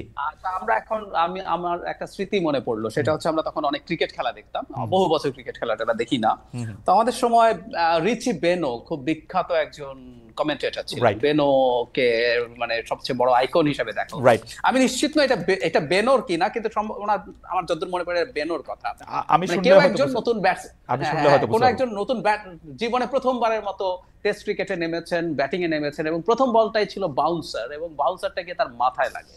তখন রিচি বেনো নাকি তার নাম করে, ধরলাম উনি খালেদ ছিলেন, তখন উনি বলছেন, mister Khaled, welcome to test cricket, এরকম একটা উক্তি খুব বিখ্যাত হয়ে আছে। সো স্টুডেন্টদেরকেও, বা এই যে নতুন দল হলো, আমি তাদেরকে বলতে চাই, ওয়েলকাম টু পলিটিক্স। পলিটিক্স এরকমই, এবং ওনারা আক্রমণের শিকার হবেন, নানান মন্তব্য হবে। এবং আমরা যদি ধরে নেই বিএনপি পুরনো বন্দোবস্তের দল, বিএনপি চাইবে সে তার কমফোর্ট জোনে তাকে নিয়ে এসে খেলার জন্য, এটাই নিয়ম, প্রত্যেকে তাই করবে।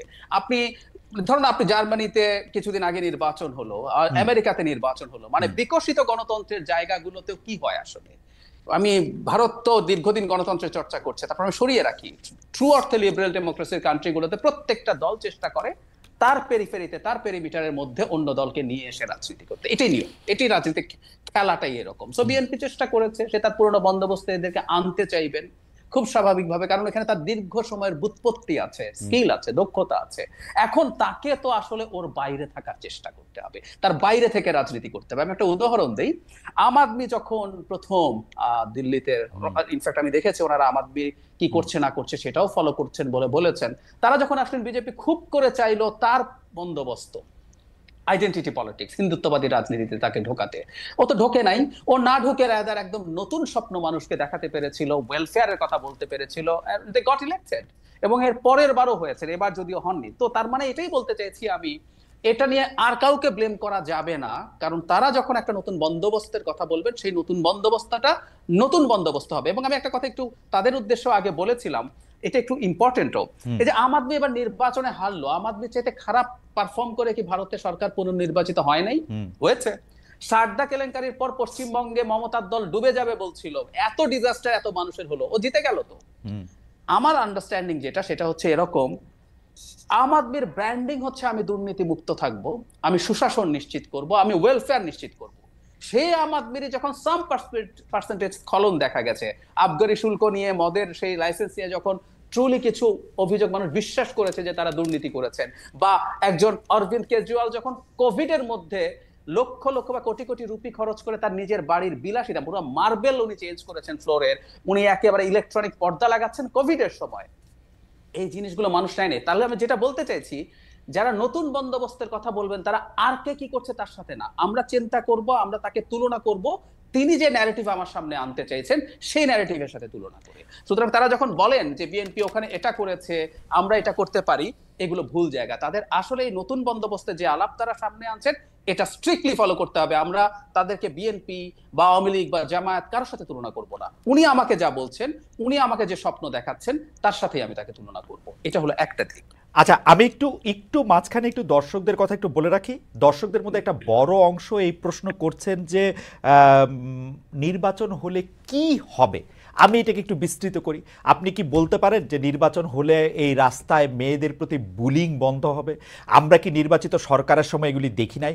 নির্বাচিত সরকারের মধ্যে বাংলাদেশের সবচেয়ে বড় অনির্বাচিত সরকারটা অবস্থান করে, আমরা কি বাংলাদেশে এটা দেখি নাই? আজকে আপনি যে মোহাম্মদপুরের কথা আপনি বলতেছেন, আজকে একটা মোহাম্মদপুরের বদলে আরেকটা ইসলামপুর যে হবে না, সেইটাকে আপনি এটা বলতে পারেন? পাশাপাশি আপনি এই নির্বাচন হলে কি হবে জায়গায় আপনি একটু মন্তব্য করেন। আমি একজন দর্শকের মন্তব্য একটু পড়তে চাই, তিনি কাজী মোয়াজ্জেম হক। তিনি বলছেন যে অনলাইন ভোটিং হচ্ছে কনফিউজিং, কারণ মিডল এজ থেকে সিনিয়র সিটিজেনরা সাধারণত অনলাইন ভোটিং অংশগ্রহণ করে না। তিনি ইংরেজিতে বলছেন এবং এইটা দিয়ে আসলে ট্রু সিটিজেন্স ওপিনিয়ন বোঝা যায় না। আমি আসলে এটা নিয়ে কোনো মন্তব্য করতে চাই না। অনলাইন আমি রেজাল্টটাই বলি শুধু, কারণ আমার কাছে আমি সাধারণত অনেক দিন পর পর এই সার্ভেগুলির একটা বিশ্লেষণ করি যে কারা বেশি আমাদের এই সার্ভেতে অংশগ্রহণ করেন, কারা এটার মধ্যে ভোট দেন। কখনো যদি সময় হয় সেটা আসলে আমি লিখবো বা প্রকাশ করব, কিন্তু এইভাবে ঢালাও মন্তব্য করা আসলে যাবে না যে আসলে কোন বয়স গ্রুপের এরা বেশি থাকে। তবে তার বক্তব্য কিছুটা হয়তো ঠিক, মধ্য বয়সী থেকে সিনিয়র সিটিজেনরা এটা আসলে কম দেখেন। নতুন নির্বাচন হলে বা নির্বাচিত সরকার এলে কি হবে ডক্টর জাহিদুর রহমান? আমরা কি রিলিফটা পাবো?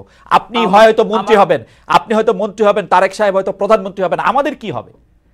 মুর্তজা ভাই হয়তো আমেরিকাতে থেকে মানে আরো বড় কিছু হবে। আমরা যারা সাধারণ মানুষ আছে আমাদের কি হবে? না না, আমি মন্ত্রী টন্ত্রী হচ্ছি না, আমি এখানেই আছি, আমি একই শোরগোল করবো। নির্বাচনে কি হয়, নির্বাচন হলে কি হয় এটা নিয়ে মানে আসলে আমি এই আলাপটা এত বেশি হয়েছে, আমি একাধিক কলাম লিখেছি দেশের গুরুত্বপূর্ণ পত্রিকায়। আমার মনে হয় এখন আমি ইউটিউবে, তখন আমার ইউটিউব ছিল না, একটা বিস্তারিত ভিডিও করব। নির্বাচিত সরকার যদি, এই জায়গাটা খুব ইম্পর্টেন্ট, যদি তার সামনে একটা নির্বাচন দেখে, এটা কন্ডিশন কিন্তু, তাহলে বহু কিছুই সে করে উঠতে পারে না তার অনিচ্ছা হলেও। আমি দুটো সরকারের কথা বলি, 2001-এর বিএনপি সরকার আর 2008-এর আওয়ামী লীগ সরকার। এই দুটো সরকার ভালো নির্বাচনের মাধ্যমে নির্বাচিত, যদিও 8কে অনেকে প্রশ্ন করেন, আমি ছাড় দিলাম। এই দুটো সরকারও কিন্তু ভালো ছিল না। আমাদের 91-96 দুটো সরকার কিন্তু তুলনামূলকভাবে ভালো ছিল। আচ্ছা, এই দুটো সরকার ভালো ছিল না কেন? আমি মনে করি গণতান্ত্রিক বা নির্বাচনী গণতন্ত্রের মধ্যে একটা ফ্রি ফেয়ার ক্রেডিবল ইলেকশন কিন্তু একটা ডেটারেন্ট হিসেবে কাজ করে।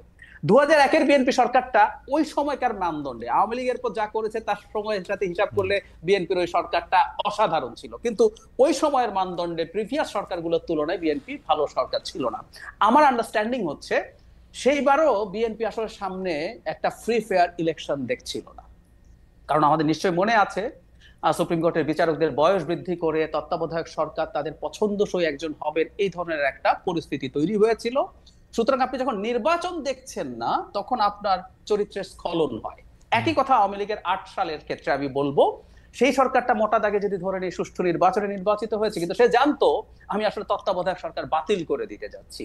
এবং 11 সালে যখন সংবিধান সংশোধন করে সেটা করা হলো, আমরা দেখলাম সেই সরকারটা কি হয়ে গেল।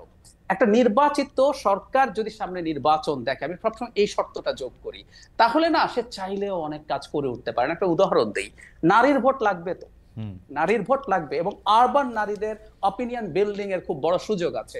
নট অনলি দ্যাট, আমাদের এডুকেটেড নারীর বাইরেও বিরাট সংখ্যক নারী গার্মেন্টে কাজ করেন, যারা প্রত্যেকে মানে একেবারে সবাই যে একই রকম ভাবে ইসলামী যে পোশাকের কোড আছে সেটা ফলো করেন না। এদের মধ্যে কিন্তু যখন আতঙ্ক তৈরি হবে, দেখবে একটা সরকার যে আমার ভোট লাগবে, আমি সব সরিয়ে রাখি, সরকারের সদিচ্ছার কথা বাদ দেই, আমার ভোট লাগবে, আমি ওকে অসন্তুষ্ট করতে পারি না, যদি এই বোধ তৈরি হয়, সে সরকার কিন্তু পদক্ষেপ নেবে।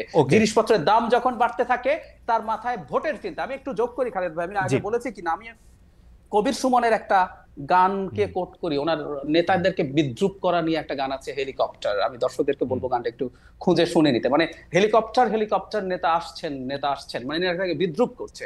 তো ওই জায়গায় একটা বাক্য আছে এরকম, ভোট মানে ভোটের জন্য উনি আসছেন, ভোট মানুষের মুখে ব্যালট পেপার, নেতা দেখছেন মানে উনি মানুষকে মানুষ দেখেন না, ব্যালট পেপার দেখেন।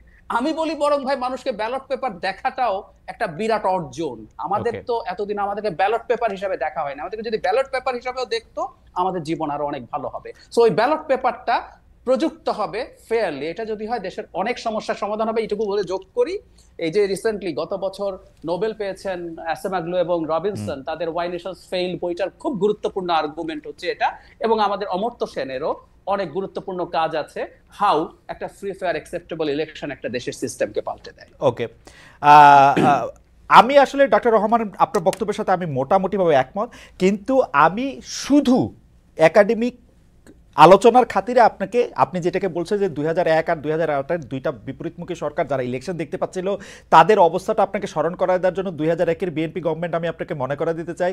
2001-এর বিএনপি গভর্নমেন্ট হচ্ছে গ্যাস চিরতরে রপ্তানি করতে চাইছিল, আমি আর মুর্তজা ভাই সাক্ষী, চিরতরে রপ্তানি করে দিতে চাইছিল হচ্ছে বিবিআনার গ্যাস, পুরোটাই দিল্লিতে রপ্তানি করতে চাইছিল। আমরা তেল গ্যাস বিদ্যুৎ বন্দর রক্ষা কমিটি করে মুর্তজা ভাই বোধহয়, আমি আর মুর্তজা ভাই পাশাপাশি সদস্য, 3-4 নম্বর হব। 21শে আগস্ট হয়েছিল, 10টা কসম আমরা হয়েছিল, এইটার মধ্যে থেকে সারা দেশে বোমা হামলা হয়েছিল, সিরিজ বোমা হামলা, এবং এক সময় গিয়ে সরকারকে দুর্নীতি এবং আইন শৃঙ্খলা ক্ষেত্রে সম্পূর্ণ ব্যর্থ মনে হয়েছিল। 2008 পরবর্তী সরকারের কথা বলি, এই সময় সরকার ক্ষমতা আসতে না আসতে বিডিআর কাণ্ডেজ হয়েছিল, এর মধ্যে সাগর রুনির হত্যাকাণ্ডের মতো এরকম একটা ঘটনা ঘটছিল। মানে সরকার হাইকোর্ট বা আদালত বাতিল করার আগে ওই আদালতের একটা সুতা নাতা ধরে তত্ত্বাবধায়ক সরকার ব্যবস্থা বাতিল করে দিয়েছিল। এরকম আরো 5টা ঘটনা আপনার মনে করে পরে আমি আবার কমুনে 2008-এর আওয়ামী লীগ সরকারও যথেষ্ট পরিমাণে যা তাই ছিল। আমি খালেদ ভাই একটু যোগ করি, এই দুইটা সরকারকে আমি খারাপ বলছি কেন, প্লিজ টেক মাই পয়েন্ট। এই দুটো সরকারই তারা ভালো নির্বাচনে নির্বাচিত হয়েছে, কিন্তু এই দুটো সরকারই তাদের সামনে ইলেকশন দেখছিল না। দুইটা সরকারি ফেয়ার ইলেকশন, তারা মনে করছিল ইলেকশনকে তারা তাদের মানে ফেভারে আনতে পারবে।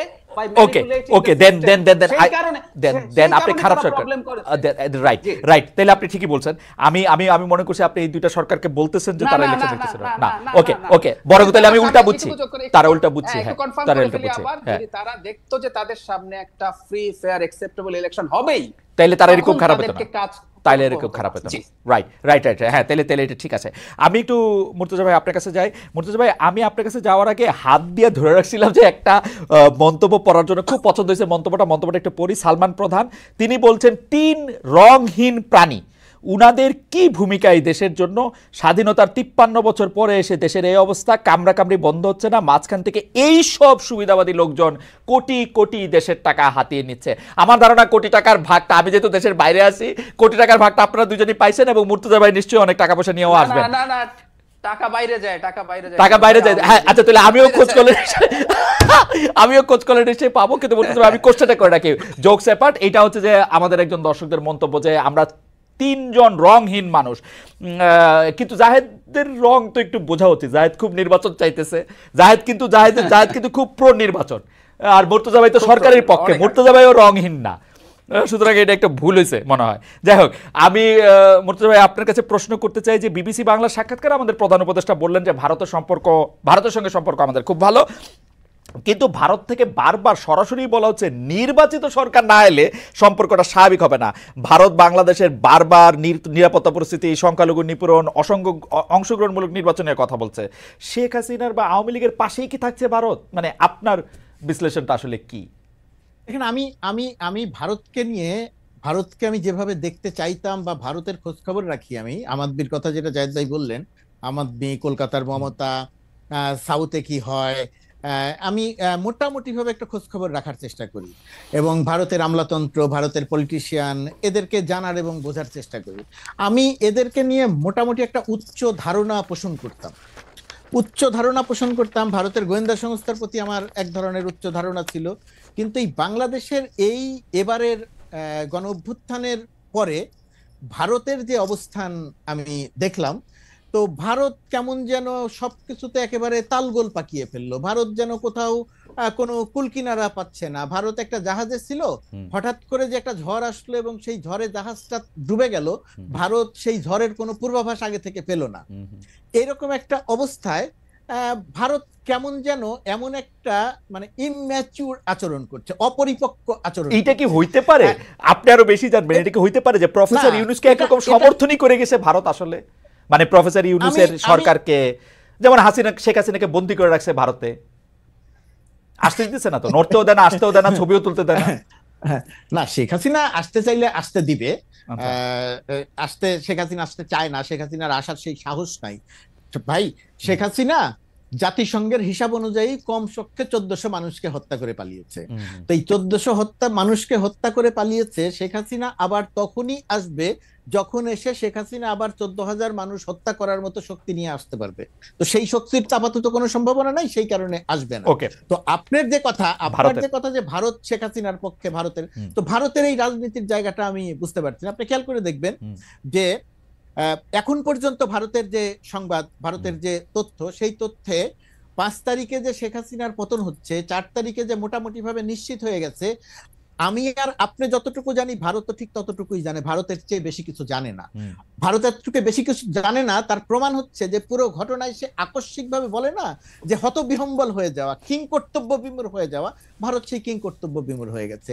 এখন ভারত এতদিন পর্যন্ত বলতো যে বাংলাদেশের নির্বাচন অভ্যন্তরীণ বিষয়, পররাষ্ট্র সচিবকে পাঠিয়ে দিত, এরশাদকে নিয়ে যায়, এরশাদকে বোঝাও সে যেন নির্বাচনে আসে। ডিজিএফআই এরশাদকে হাসপাতালে ভর্তি করবে, সেই নেতৃত্বের সঙ্গেও ভারতের একটা অবস্থান থাকতো। আর এখন ভারত প্রতিদিন বলে যে বাংলাদেশে একটা ইনক্লুসিভ নির্বাচন লাগবে, নির্বাচিত সরকারের সঙ্গেই সম্পর্ক তৈরি হবে। এটার মানেটা হচ্ছে যে শেখ হাসিনার পতন এবং সেই পতনের পরে ডক্টর ইউনূসের ক্ষমতা নেয়া, বা এইখানে যে একটা বিপ্লব হয়েছে, এখানে যে একটা গণ অভ্যুত্থান হয়েছে, এইটা ভারত কোনো অবস্থাতেই মানতে পারে না। মুর্তজা ভাই, আমি আসলে এই প্রশ্নের লেসটা একটু ডক্টর রহমানের কাছেও জানতে চাই, জাহিদুর রহমানের কাছেও জানতে চাই যে ইনক্লুসিভ ইলেকশন হলে অসুবিধা কি? মানে আওয়ামী লীগ মানে এখন আরেকটা দেশ যখন আরেকটা দেশের নিয়ে কথা বলে, ইনক্লুসিভ ইলেকশন ছাড়া বলবে কি? দেখেন ইলেকশন তো ইনক্লুসিভই হতে হবে। আমিও চাই ইলেকশনটা ইনক্লুসিভই হবে, সব দল অংশ নিবে। এখন বিষয়টা হলো যে তাহলে কি আমি বলতেছি যে আওয়ামী লীগ অংশ নিবে? আওয়ামী লীগ অংশ নিবে কি নিবে না সেটা পরের আলোচনা। আমারও একই রকমের প্রশ্ন, শেখ হাসিনা সহ যে হত্যাকাণ্ড ঘটায় যে পালাইছে, এই তাদের তো বিচার হইতে হবে, তাদের বিচার হবে, আর বিচারের প্রক্রিয়া চলবে, নির্বাচন হবে। তো নির্বাচন হবে, সেই নির্বাচনে আওয়ামী লীগের যদি ধরেন শেখ হাসিনার যদি শাস্তি হয়ে যায়, তো এখন শেখ হাসিনার শাস্তি হয়ে গেলে আওয়ামী লীগ অংশ নেবে। এখন সরকারের তো ওই দায় পড়বে নাই যে বিশেষ বিবেচনায় শেখ হাসিনাকে বলবে ঠিক আছে তোমার শাস্তি হয়েছে, তবুও তুমি নির্বাচন করো। শেখ হাসিনার বিচার হবে, আরো 10 জনের বিচার হবে, শাস্তি হলে শাস্তি হবে, শাস্তি না হলে বের হয়ে আসবে। আর আওয়ামী লীগ যদি নির্বাচনে অংশ নেয়, তাহলে আওয়ামী লীগের তখনকার যে নেতৃত্ব, সেই নেতৃত্ব বলবে যে আমি এখন আমার নেতা আমি এখন নির্বাচনে অংশ নিতে চাই। তখন যদি তাকে নির্বাচনে অংশ নেওয়ার সুযোগ দেওয়া না হয়, তখন যদি বলা হয় না তুমি অংশ নিতে পারবে না, তখন হয়তো আমি সরকারের থেকেও সরকারের বিরুদ্ধে কথা বলবো। কিন্তু সেরকম পরিস্থিতিতে এখানে নাই। সুতরাং নির্বাচন তো সব দলের অংশগ্রহণই হতে হবে, এটা তো সবারই কথা। কিন্তু ভারতের কথাটাকে আলাদা করে বলছি কেন? বলছি এই কারণে যে ভারত শেখ হাসিনার পতন হয়েছে, তার যে কমফোর্ট জোন, সেইটা সে মানতে পারছে না। শেখ হাসিনার কমফোর্ট জোন চলে গেছে, সেটা অতীত, সেটা আর কখনো ফিরে আসবে না। কিন্তু এখন যারা আছে, ভবিষ্যতে যারা আসবে বা এখন যারা আছে, তাদের সঙ্গেও যে তার একটা কমফোর্ট জোন তৈরি হতে পারে, ভারত এই চেষ্টাই করছে না। এইটা আমাকে বিস্মিত করছে। ওকে, আমি ভারত প্রসঙ্গে নিশ্চয়ই ডক্টর জাহিদ কিছু বলবেন, আমি প্রশ্নটি করে রাখি, প্রসঙ্গটি এনে রাখি। সেটা হচ্ছে যে সেনাপ্রধানের বক্তব্য নিয়ে খুব একটি আলোচনা আসে। অনেকে সেনাপ্রধান এবং সরকার প্রধানের মধ্যে এক ধরনের কি বলে ক্ষমতার দ্বন্দ্ব দেখতে পাচ্ছেন। কেউ কেউ বলছেন যে ওয়াকার আর ইউনূস একসাথে থাকা দরকার নাই, তাইলে যেই সুইং হবে সেই সুইং আমরা সামলাতে পারবো না। ডক্টর জাহিদুর রহমান। আসবো ভারতের ব্যাপারে একটু বলি। আপনি যে বলছিলেন যে অন্তর্ভুক্তিমূলক বলার সমস্যা কি আছে, মানে কিছুটা সমস্যা তো আছে। আবার যেহেতু ইন্টারন্যাশনাল পলিটিক্স এবং জিওপলিটিক্স এর একজন মোটামুটি মনোযোগী ছাত্র আমি, তাই আবার অবাকও হই না। আসলে একটা দেশের তেমন কোনো পলিসি নাই। আমাদের একটু খটকা লাগে বা খারাপ লাগে, আমরা মানুষ তো দিনের শেষে। মানে বাংলাদেশ সম্পর্কে শেখ হাসিনার কালে যখন ভারতকে জিজ্ঞেস করা হতো, ভারত গণতান্ত্রিক বা অন্তর্ভুক্তিমূলক নির্বাচন এগুলো কোনোদিনও বলে নাই। ভারত স্থিতিশীল, শান্তিপূর্ণ উন্নয়ন করছে, এরকম তারা নিজেদেরকে কারেক্ট করছে।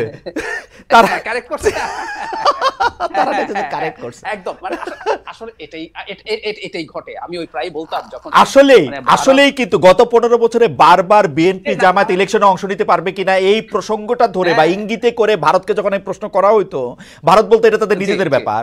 এখন আসে হচ্ছে যে অন্তর্ভুক্তিমূলক প্রশ্ন। এখন তারা ভালো হয়েছে এটা আমরা বলতে পারি না। তারা চাইতো যে তার বারবার বলতো স্থিতিশীল, মানে শেখ হাসিনার মতো একটা বিভৎস ডিক্টেটরও যদি বাংলাদেশকে অ্যাপারেন্টলি স্থিতিশীল, মানে ভারতের কাছে স্থিতিশীল মানে হচ্ছে ভারতের স্লেভ করে রাখা যাবে, সেটাই তারা পছন্দ করেছে। এটা এই কারণে একটু খটকার ব্যাপার আছে আর কি। সো আবার এটাও সত্য, প্রত্যেকটা দেশ তার স্বার্থের মতো। আমি একটু যোগ করে লোভ সামলাতে পারছি না। যখন আমেরিকা বাংলাদেশে গণতান্ত্রিক ব্যবস্থা, বিশেষ করে নির্বাচন ভালো করার জন্য চাপ দিচ্ছিল 2022-23 এই সময়গুলোতে, তখন আমি প্রায় বলতাম এটা আসলে কেন আমরা তার পক্ষে বা আমরা কেন মনে করছি, ওর সাথে আমার স্বার্থটা তখন মিলছে। এই আমেরিকায় 60s-70s এর ডিক্টেটরকে পেট্রোনাইজ করতো, মানে এই মাটিতে আইয়ুব খান কেন এসেছিল আসলে, কারণ আমেরিকা পেট্রোনাইজ করেছে। সে চেয়েছে ডিক্টেটর থাকলে, গণতান্ত্রিক ব্যবস্থা না থাকলে কমিউনিজম মাথা চাড়া দিতে পারে না, কারণ তখন ইয়াংরা প্রচুর কমিউনিস্ট হয়ে উঠছিল। আর এখন আমেরিকা দেখছে যদি ডিক্টেটর থাকে সে রাদা চায়নার দিকে চলে যায়, সুতরাং এখন সে তার গণতন্ত্র যে ব্যবস্থা, আমি বাইডেন ডক্ট্রিনের কথা বলছি, তো এই ব্যাপারগুলো স্বার্থের সাথে, সুতরাং এগুলো পাল্টাতেই পারে, সেটা ঠিক আছে। কিন্তু ওই যে বললাম ভারতের ক্ষেত্রে সমস্যাটা অন্য একটা জায়গায়। ভারত আসলে জেনুইনলি ফিল করছে না। আমি যদি কম্পেয়ার করি চায়নার সাথে, চায়নাও কি শেখ হাসিনার পক্ষে ছিল না? 2018 সালে সোনার নৌকা ছিল না, কিন্তু চায়নাকে দেখেন, সে খুব দ্রুত হাসিনা যে পরাজিত এবং হাসিনা যে একটা লায়াবিলিটি, নতুন যে শক্তিটা এখন আসছে সামনে বাংলাদেশের পলিটিক্যাল স্ফিয়ারে, এই হাসিনা বিরোধী যে শক্তিটা কাজ করবে তার সাথে সে সম্পর্ক তৈরি করার জন্য সর্বোচ্চ চেষ্টা করছে। ঠিক এই জায়গাটাতেই হয়তো প্রবলেম। আমরা বলছি না চায়না হতে হবে, হাসিনাকে হাতে তুলে দিতে হবে, আমি জানি ভারত এটা অ্যাফোর্ড করতে পারে না, কিন্তু আমাদের সাথে একটা ওয়ার্কিং রিলেশনশিপ তৈরির মতো যখন চেষ্টা করে না, এবং অন্তর্ভুক্তিমূলক বলার মাধ্যমে যখন আওয়ামী লীগকে সে পুনর্বাসনের একরকম চেষ্টা হচ্ছে বলে মনে হয়, সেটা মানুষের কাছে খারাপ লাগে। সেটা একটু সেনা প্রধান প্রসঙ্গে একটু আসবেন কিনা? আজকে অনেক মানে যদিও তারাবির নামাজ চলতেছে, আমাদের অনুষ্ঠানটা 9টায় না হওয়ার ব্যাপারে অনেকে 10টায় করতে বলছিলেন, কিন্তু আসলে বারবার অনুষ্ঠানের সময় চেঞ্জ না করা, তবু আমরা এটা ভাবতেছি, আমরা এটা করবো, এটার জন্য বলে রাখতেছি। কিন্তু অনেক দর্শক আসলে দেখতেছেন, খুবই ইন্টারেস্টিং মন্তব্য করতেছেন, পড়ার লোভ সামলাতে পারতেছি না। এখন পড়াটা ঠিক হবে কিনা এটা বুঝতে পারতেছি না। যাই হোক, একটু পড়েই ফেলি। আব্দুল কবির মোল্লা, ভারত বাংলাদেশকে স্যাংশন দিয়ে রেখেছে 5 তারিখের পর, এই ব্যাপারটা 3 পণ্ডিত বুঝতে পারছেন না, তাহলে তারা কি আন্ডার সাংবাদিক? ইন্টারেস্টিং। আমি সাংবাদিক না।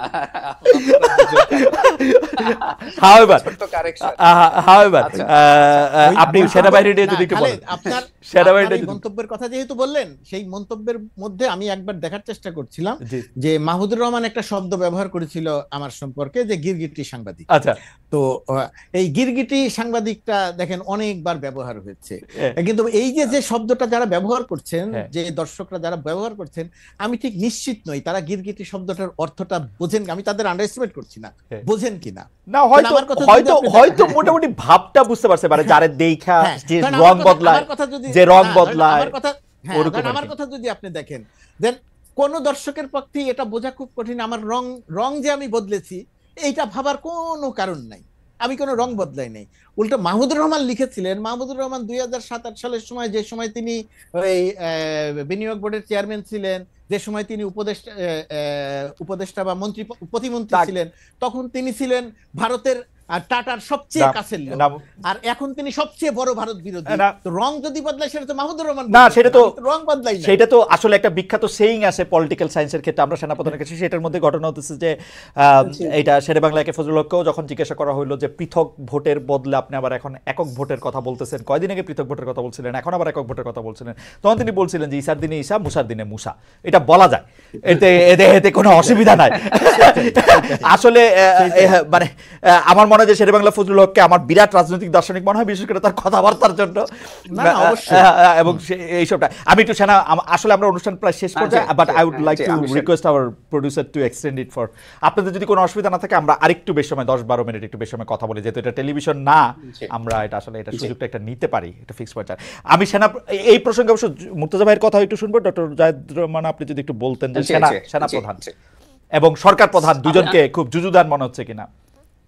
আমার কাছে মনে হচ্ছে, আমি প্রথম কথা হচ্ছে আমি সেনাপ্রধানের যে বক্তব্যটা খুব মন দিয়ে এবং মন দিয়ে দেখার চেষ্টা করেছি, আমি শোনার বলছি না, দেখার।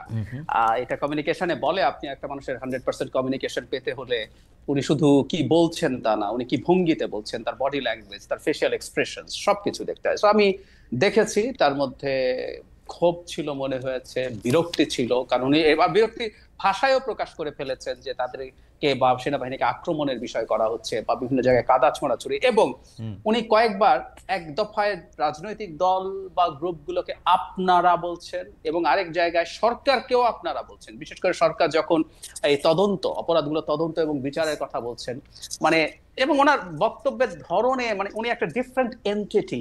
এবং এটা শুধু এখন না, আমি একটু পেছনেও যদি যাই, প্রথম যখন রয়টার্সকে তিনি ইন্টারভিউ দেন তখন তিনি বলেছেন, যেটা উনি এখানে রেফার করেছেন, উনি বলছেন আমি 18 মাসের মধ্যে নির্বাচনের জন্য সরকারকে সাহায্য করছি। দ্যাটস ভেরি ইন্টারেস্টিং এই কোটটা, তাই না? আমাদের একটা সেনাপ্রধান আদতে উনি সরকার থেকে আলাদা করতে পারছেন, উনি অধীন।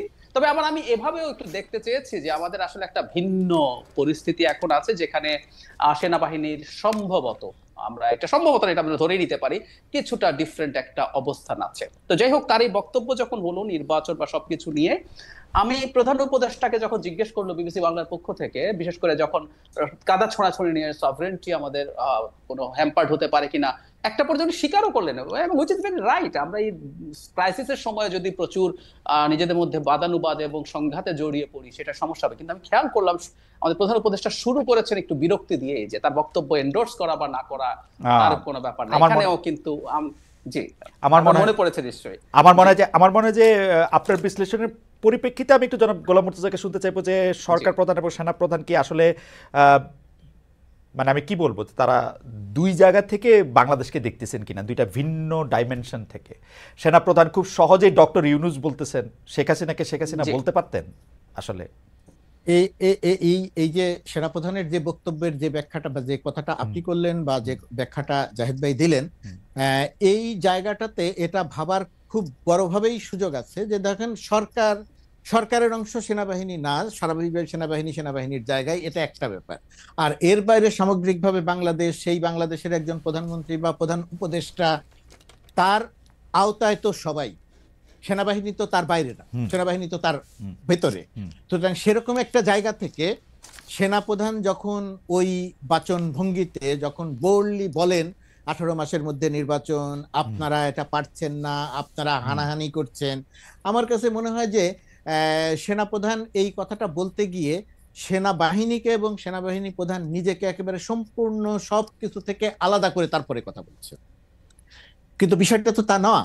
বাংলাদেশের যে 16 বছরের শাসন, বাংলাদেশের যে 16 বছরের সন্ত্রাসী শাসন, সেই সন্ত্রাসী শাসনের সঙ্গে কি সেনাবাহিনীর একটা সম্পর্ক ছিল না? নির্বাচনগুলোর সময় কি 2014, 2018, আবারও বলি, এই সেনাবাহিনী তো পরিবর্তিত সেনাবাহিনী, এই সেনাবাহিনী তো শেখ হাসিনার কথায় গুলি করে নাই, এই সেনাবাহিনী তো শেখ হাসিনাকে, এটা শেখ হাসিনার কথায় গুলি করে নাই, এটা আমিও মনে করি এবং আমি সেই প্রশংসা একাধিকবার করেছি। একই সঙ্গে এটাও আমাদের মনে রাখতে হবে যে সেনাবাহিনী যখন মাঠে নামে প্রথম একদিন দুই দিন, কমপক্ষে একদিন সেনাবাহিনীও গুলি করেছে, সেনাবাহিনীর গুলিতেও মানুষ মারা গেছে সংখ্যায় কম। তারপরে গিয়ে সেনাবাহিনী গুলি করে নাই, এর জন্য সেনাবাহিনী প্রশংসিত হয়েছে। আপনি দেখবেন ছাত্র জনতা রাস্তায় নেমেছে, সেনাবাহিনীকে নিয়ে উল্লাস করেছে।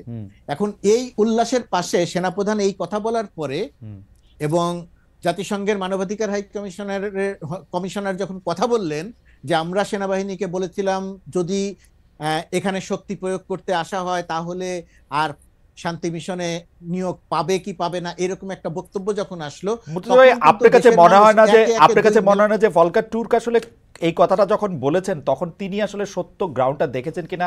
বাংলাদেশ যদি এখন বলে আমরা শান্তিরক্ষা মিশনের ট্রুপ পাঠাবো না, বিপদে শান্তিরক্ষা মিশন পড়বে, পৃথিবীর খুব কম দেশই ওরকম একটা কঠিন অ্যাসাইনমেন্টে তাদের সোলজারে পাঠায় এবং এত বেশি বেতনও কিন্তু দেয় না।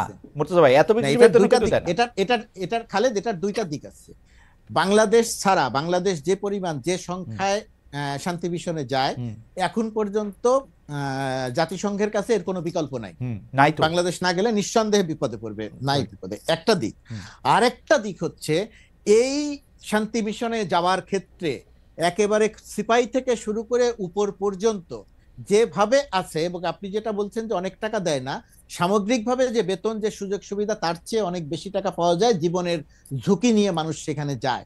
সেই কারণে শান্তি মিশনে যাওয়াটা আমাদের সামরিক বাহিনীর এখন একটা বড় জায়গা, সুতরাং সবাই প্রত্যাশা করে যে আমি সেই জায়গাতে যাব। সেটা যদি হঠাৎ করে বন্ধ হয়ে যায়, জাতিসংঘ কি বিপদে পড়বে সেটা একটি দিক, দেশের ভেতরে তার একটা প্রতিক্রিয়া হবে সেটা। না, আমি শুধু ব্যাপারটা বলতে চাইছিলাম যে জাতিসংঘের কোনো কর্মকর্তার হাতে ওই কার্ডটাই নাই, এটা আমি ফর শিওর জানি, কারণ ডয়েচে ভেলেতে যখন এই লাস্ট ওই রিপোর্টটা করা হয় তখন স্পেসিফিক প্রশ্ন করা হয়েছিল যে ওরা জাতিসংঘের থেকে গেলে ওরা এটা করতে পারবে কিনা। তারা কিন্তু এটা বলছে যে আমাদের তো এই সুযোগ নাই। বাংলাদেশের শেখ হাসিনার আর্মি অন্যায় করতেছে, র‍্যাব করতেছে, আয়নাগর করতেছে। এই আলোচনাটা অন্যদিকে চলে গেল। বাট আমি ওই ডয়েচে ভেলের যে রিপোর্টের কথা বলছেন, এবং আমি নিজেও পুরো ব্যাপারটা জানি, আপনার সঙ্গে আমি একমত। কিন্তু আমি যেটা বলছি, যদি কোনোভাবে এই প্রসঙ্গটা আসে তাহলে দেশের ভেতরেও একটা প্রতিক্রিয়া হবে। আমি শুধু সেইটা বলার চেষ্টা করি। ওকে, আমার মনে হয় আপনার পয়েন্ট ঠিক আছে, ঠিক আছে। আর এই কারণেই সেনাপ্রধান যে কথা বলেছেন সেই কথার একই সঙ্গে তার সেই কথার অনেক প্রশংসার জায়গা আছে, আবার একই সঙ্গে তার কথা নিয়ে নানা রকমের আলোচনারও ব্যাপার আছে। বিশেষ করে সরকারের সঙ্গে বা সরকারের বাইরে থেকে তিনি সরকারকে ডমিনেট করছেন কিনা কোনো কোনো সময়, এই ব্যাপারগুলো আছে। যেমন ওই সময় ধরেন আরেকটা জিনিস খুব গুরুত্ব দিয়ে আলোচনা হয়েছিল, সেনাপ্রধান যে দায়িত্ব নিয়ে যে বোল্ডলি কথা বললেন, সেনাপ্রধান যদি একবার শুধু বলতেন যে 626 জন ক্যান্টনমেন্টে আশ্রয় নিয়েছিল, সেই 626 জন গেল কোথায়? আমার কাছে এই জায়গাতে আমার মনে হয় যে মুর্তজা ভাই, আমরা সেনাপ্রধানকে এটা অন্ততপক্ষে 10 বার 5 বার, সেনাপ্রধান তো আর আমাদের সাথে কথা বলেন নাই, যাদের সাথে কথা বলেছেন তারাও আসলে চেষ্টা করেছেন, এটা বলতে চেষ্টা করেছে, কিন্তু সরকার প্রধানেরও কিন্তু ব্যাখ্যা দেওয়া উচিত এই 626 জন, কারণ সেনাপ্রধান তার অধীনে চাকরি করেন। সরকার প্রধানও কিন্তু এটা নিয়ে কোনো কথা বলেন নাই আর কি এই পর্যন্ত আমরা দেখি নাই। আমার কাছে এইটা নিয়ে 2 পয়সা হলো, আমি শেষ প্রসঙ্গে চলে আসছি, এটা নিয়ে 2 পয়সা হচ্ছে ডক্টর মানে সরকার প্রধানকে এরকম মনে হচ্ছে বলেই সেনাপ্রধানকে একটু অমিত বিক্রম মনে হচ্ছে কিনা সেটাও একটু দেখার জিনিস। যাই হোক, আমি একটু ডক্টর জাহিদুর রহমানের কাছে শেষ প্রসঙ্গে আসি, যেটা ডক্টর জাহিদুর রহমানের কাছ থেকে আমরা শুনে এক লাইন আবার মুর্তজা ভাইয়ের কাছেও শুনবো। সেটি হচ্ছে বিচার ও সংস্কার পেছানোর রাজনীতি করবেন না, যেটা হচ্ছে জনাব নাহিদ ইসলামের আহ্বান, সাবেক উপদেষ্টা, বর্তমানে এনসিপির প্রধান। আপনারা কি বিচার ও সংস্কার পেছানোর রাজনীতি করছেন বলে আপনি মনে করেন কিনা? আপনি যদি 2 মিনিটে বলেন খুব ভালো হয়। আমরা মুর্তজা ভাইকে এই প্রসঙ্গে আসলে 1 মিনিট শুনবো। আবারও আজকে যেহেতু অনেকগুলি, আমি সাধারণত এত মন্তব্য পড়ি না, আজকে যেহেতু অনেকগুলি মন্তব্য পড়লাম এবং আপনাদের সাথে আলোচনা খুব শিক্ষামূলক এবং একই সাথে আমার জন্য খুব এন্টারটেইনিং, সেজন্য আমি একটু খুশি খুশিতে তাসিন খানের মন্তব্য একটু পড়তে চাই। উনি বলছেন, কি সুন্দর আনন্দ আড্ডা হচ্ছে, হাহা হিহি, আর আমরা গরিবরা সন্ধ্যার পর বের হবো কিনা ভাবতে ভাবতে 10টা বেজে যাচ্ছে। এই হাহা হিহি মানে আমারে পাছে সহজে বোঝো, তাই তো এত লীলার ছল, বাহিরে যার হাসির ছটা, ভিতরে তার চোখের জল। যাযাবরে লিখেছিলেন, যাযাবর লিখেছিলেন ওই ইয়েটার মধ্যে। যাই হোক, আমরা একটু ডক্টর জাহিদুর রহমানের কাছে যাই। আমি হাসি নিয়ে একটা কথা একটু বলি, সেটা হচ্ছে আমরা অনেক সুখে আছি সবাই তা না, তবে একটা কথা সত্য, মানে এখন অনেকে মন্তব্য করছেন, আমি এভাবে বলার জন্য দুঃখিত। দীর্ঘ একটা ট্র্যাক রেকর্ড আমাদের তো আছে। আমি 11 সাল থেকে স্মরণ করতে পারি যখন সংবিধান সংশোধন করেছে বাংলাদেশের থেকে আমরা ফাইট করার চেষ্টা করেছি, প্রতি মুহূর্ত টেনশনে ছিল। সো এখন না, আমি অনেককে ফান করে বলতে শুনি, কিন্তু ফান না, আমাদের কোনো কষ্ট যদি আসে, যদি চিন্তা করি আপা নাই, আপা পালিয়েছেন, এটা ইটসেলফ একটা অসাধারণ আনন্দের ব্যাপার। না, শুধু টেনশন না জাহেদ, মুর্তজা ভাইয়ের মনে থাকবে, টেনশনের পাশাপাশি আছে গ্লানি, পচানো, সর্বোচ্চ পর্যায় থেকে এরকম করে কথা বলা, পেঁচিয়ে পেঁচিয়ে আমাদের প্রশ্ন করেন, সাধারণ প্রশ্নকেও, মানে অসম্ভব গ্লানি। কিন্তু যাই হোক, একদম তাই। আমি এখন ওই যেটা বলছিলাম তাদের রাজনীতির ব্যাপারে, মানে দুটো ব্যাপার, সেটা হলো সংস্কার, বিচার। প্রথম কথা হচ্ছে বিচার, এটা আমি মানতে প্রস্তুত, শেখ হাসিনা এবং তার সাঙ্গপাঙ্গদের যদি বিচার আমরা বাংলাদেশে করতে না পারি, সেটা এই সরকারের সময় আসলে হবে না। এই সরকার যে টাইমলাইন দিয়েছে তাতে আসলে আমি মনে করি ফার্স্ট ভার্ডিক্টটাও আসবে না, আমাদের চিফ প্রসিকিউটর যতই বলুক না কেন। আচ্ছা, যদি আসেও, কিন্তু আমি বলছি এদের বিচার যদি করা না যায়, বাংলাদেশ রাষ্ট্র হিসাবে আর কারো বিচার করার কোনো অধিকার রাখে না, আমি একদম সিরিয়াসলি মনে করি। ফলে এই বিচার এখন না, পরবর্তী সরকারও যদি সেটা কন্টিনিউ না করে, আমরা সেটা নিয়েও নিশ্চিতভাবে কথা বলবো। এবং আজকে এখানে দর্শক যারা আছেন তাদেরকে সাক্ষী রেখে বলছি, পরবর্তীতে নির্বাচিত সরকার যদি এটা গড়িমসি করে, perhaps I will be the first person আমি এটার বিরুদ্ধে দাঁড়াবো। ওকে, তো সুতরাং এটাকে নির্বাচনের সাথে জোড়ানোর দরকার নেই। সংস্কার নিয়ে আমি একটা কথা বলি, আমি নিজে একটা সংস্কার কমিশনের সদস্য ছিলাম, আমি এসব সংস্কারের আশা আর খুব বেশি দেখি না। কেন?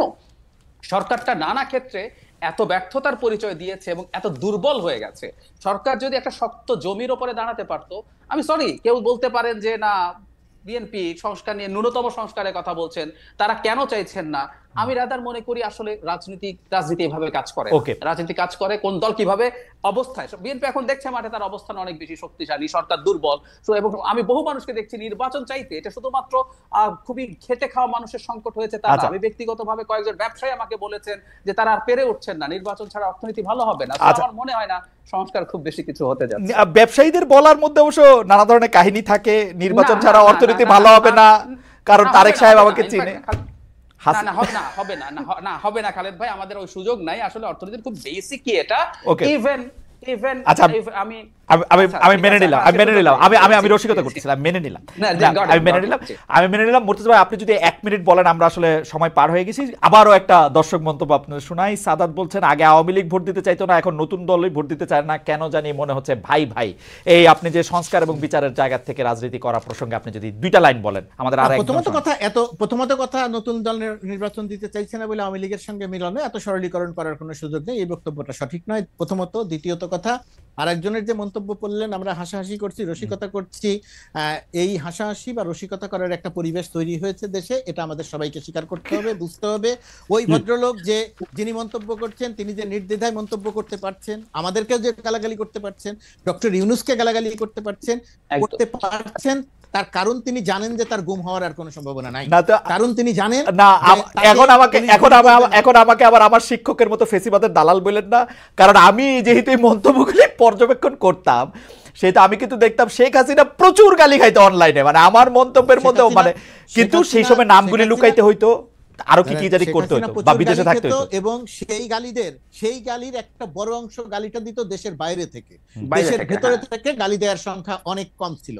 আমি যখন একটা টেলিভিশনে শো করতাম, টেলিভিশন শো করে রাতে 1টার সময় বের হওয়ার পরে আমি কোনোদিন একা মাইক্রোবাসে উঠতাম না, আমার সঙ্গে আরো 1-2জন থাকতে হতো, কারণ আমি জানতাম যে কোনো সময় যে কোনো কিছু ঘটতে পারে। আমি রাতে ঘুমাতে পারতাম না, একটা ছোট্ট একটা গেটে শব্দ হলে আমার কাছে মনে হতো যে র্যাব চলে আসলো কিনা, তুলে নিয়ে যাওয়ার মতো অবস্থা তৈরি হলো কিনা।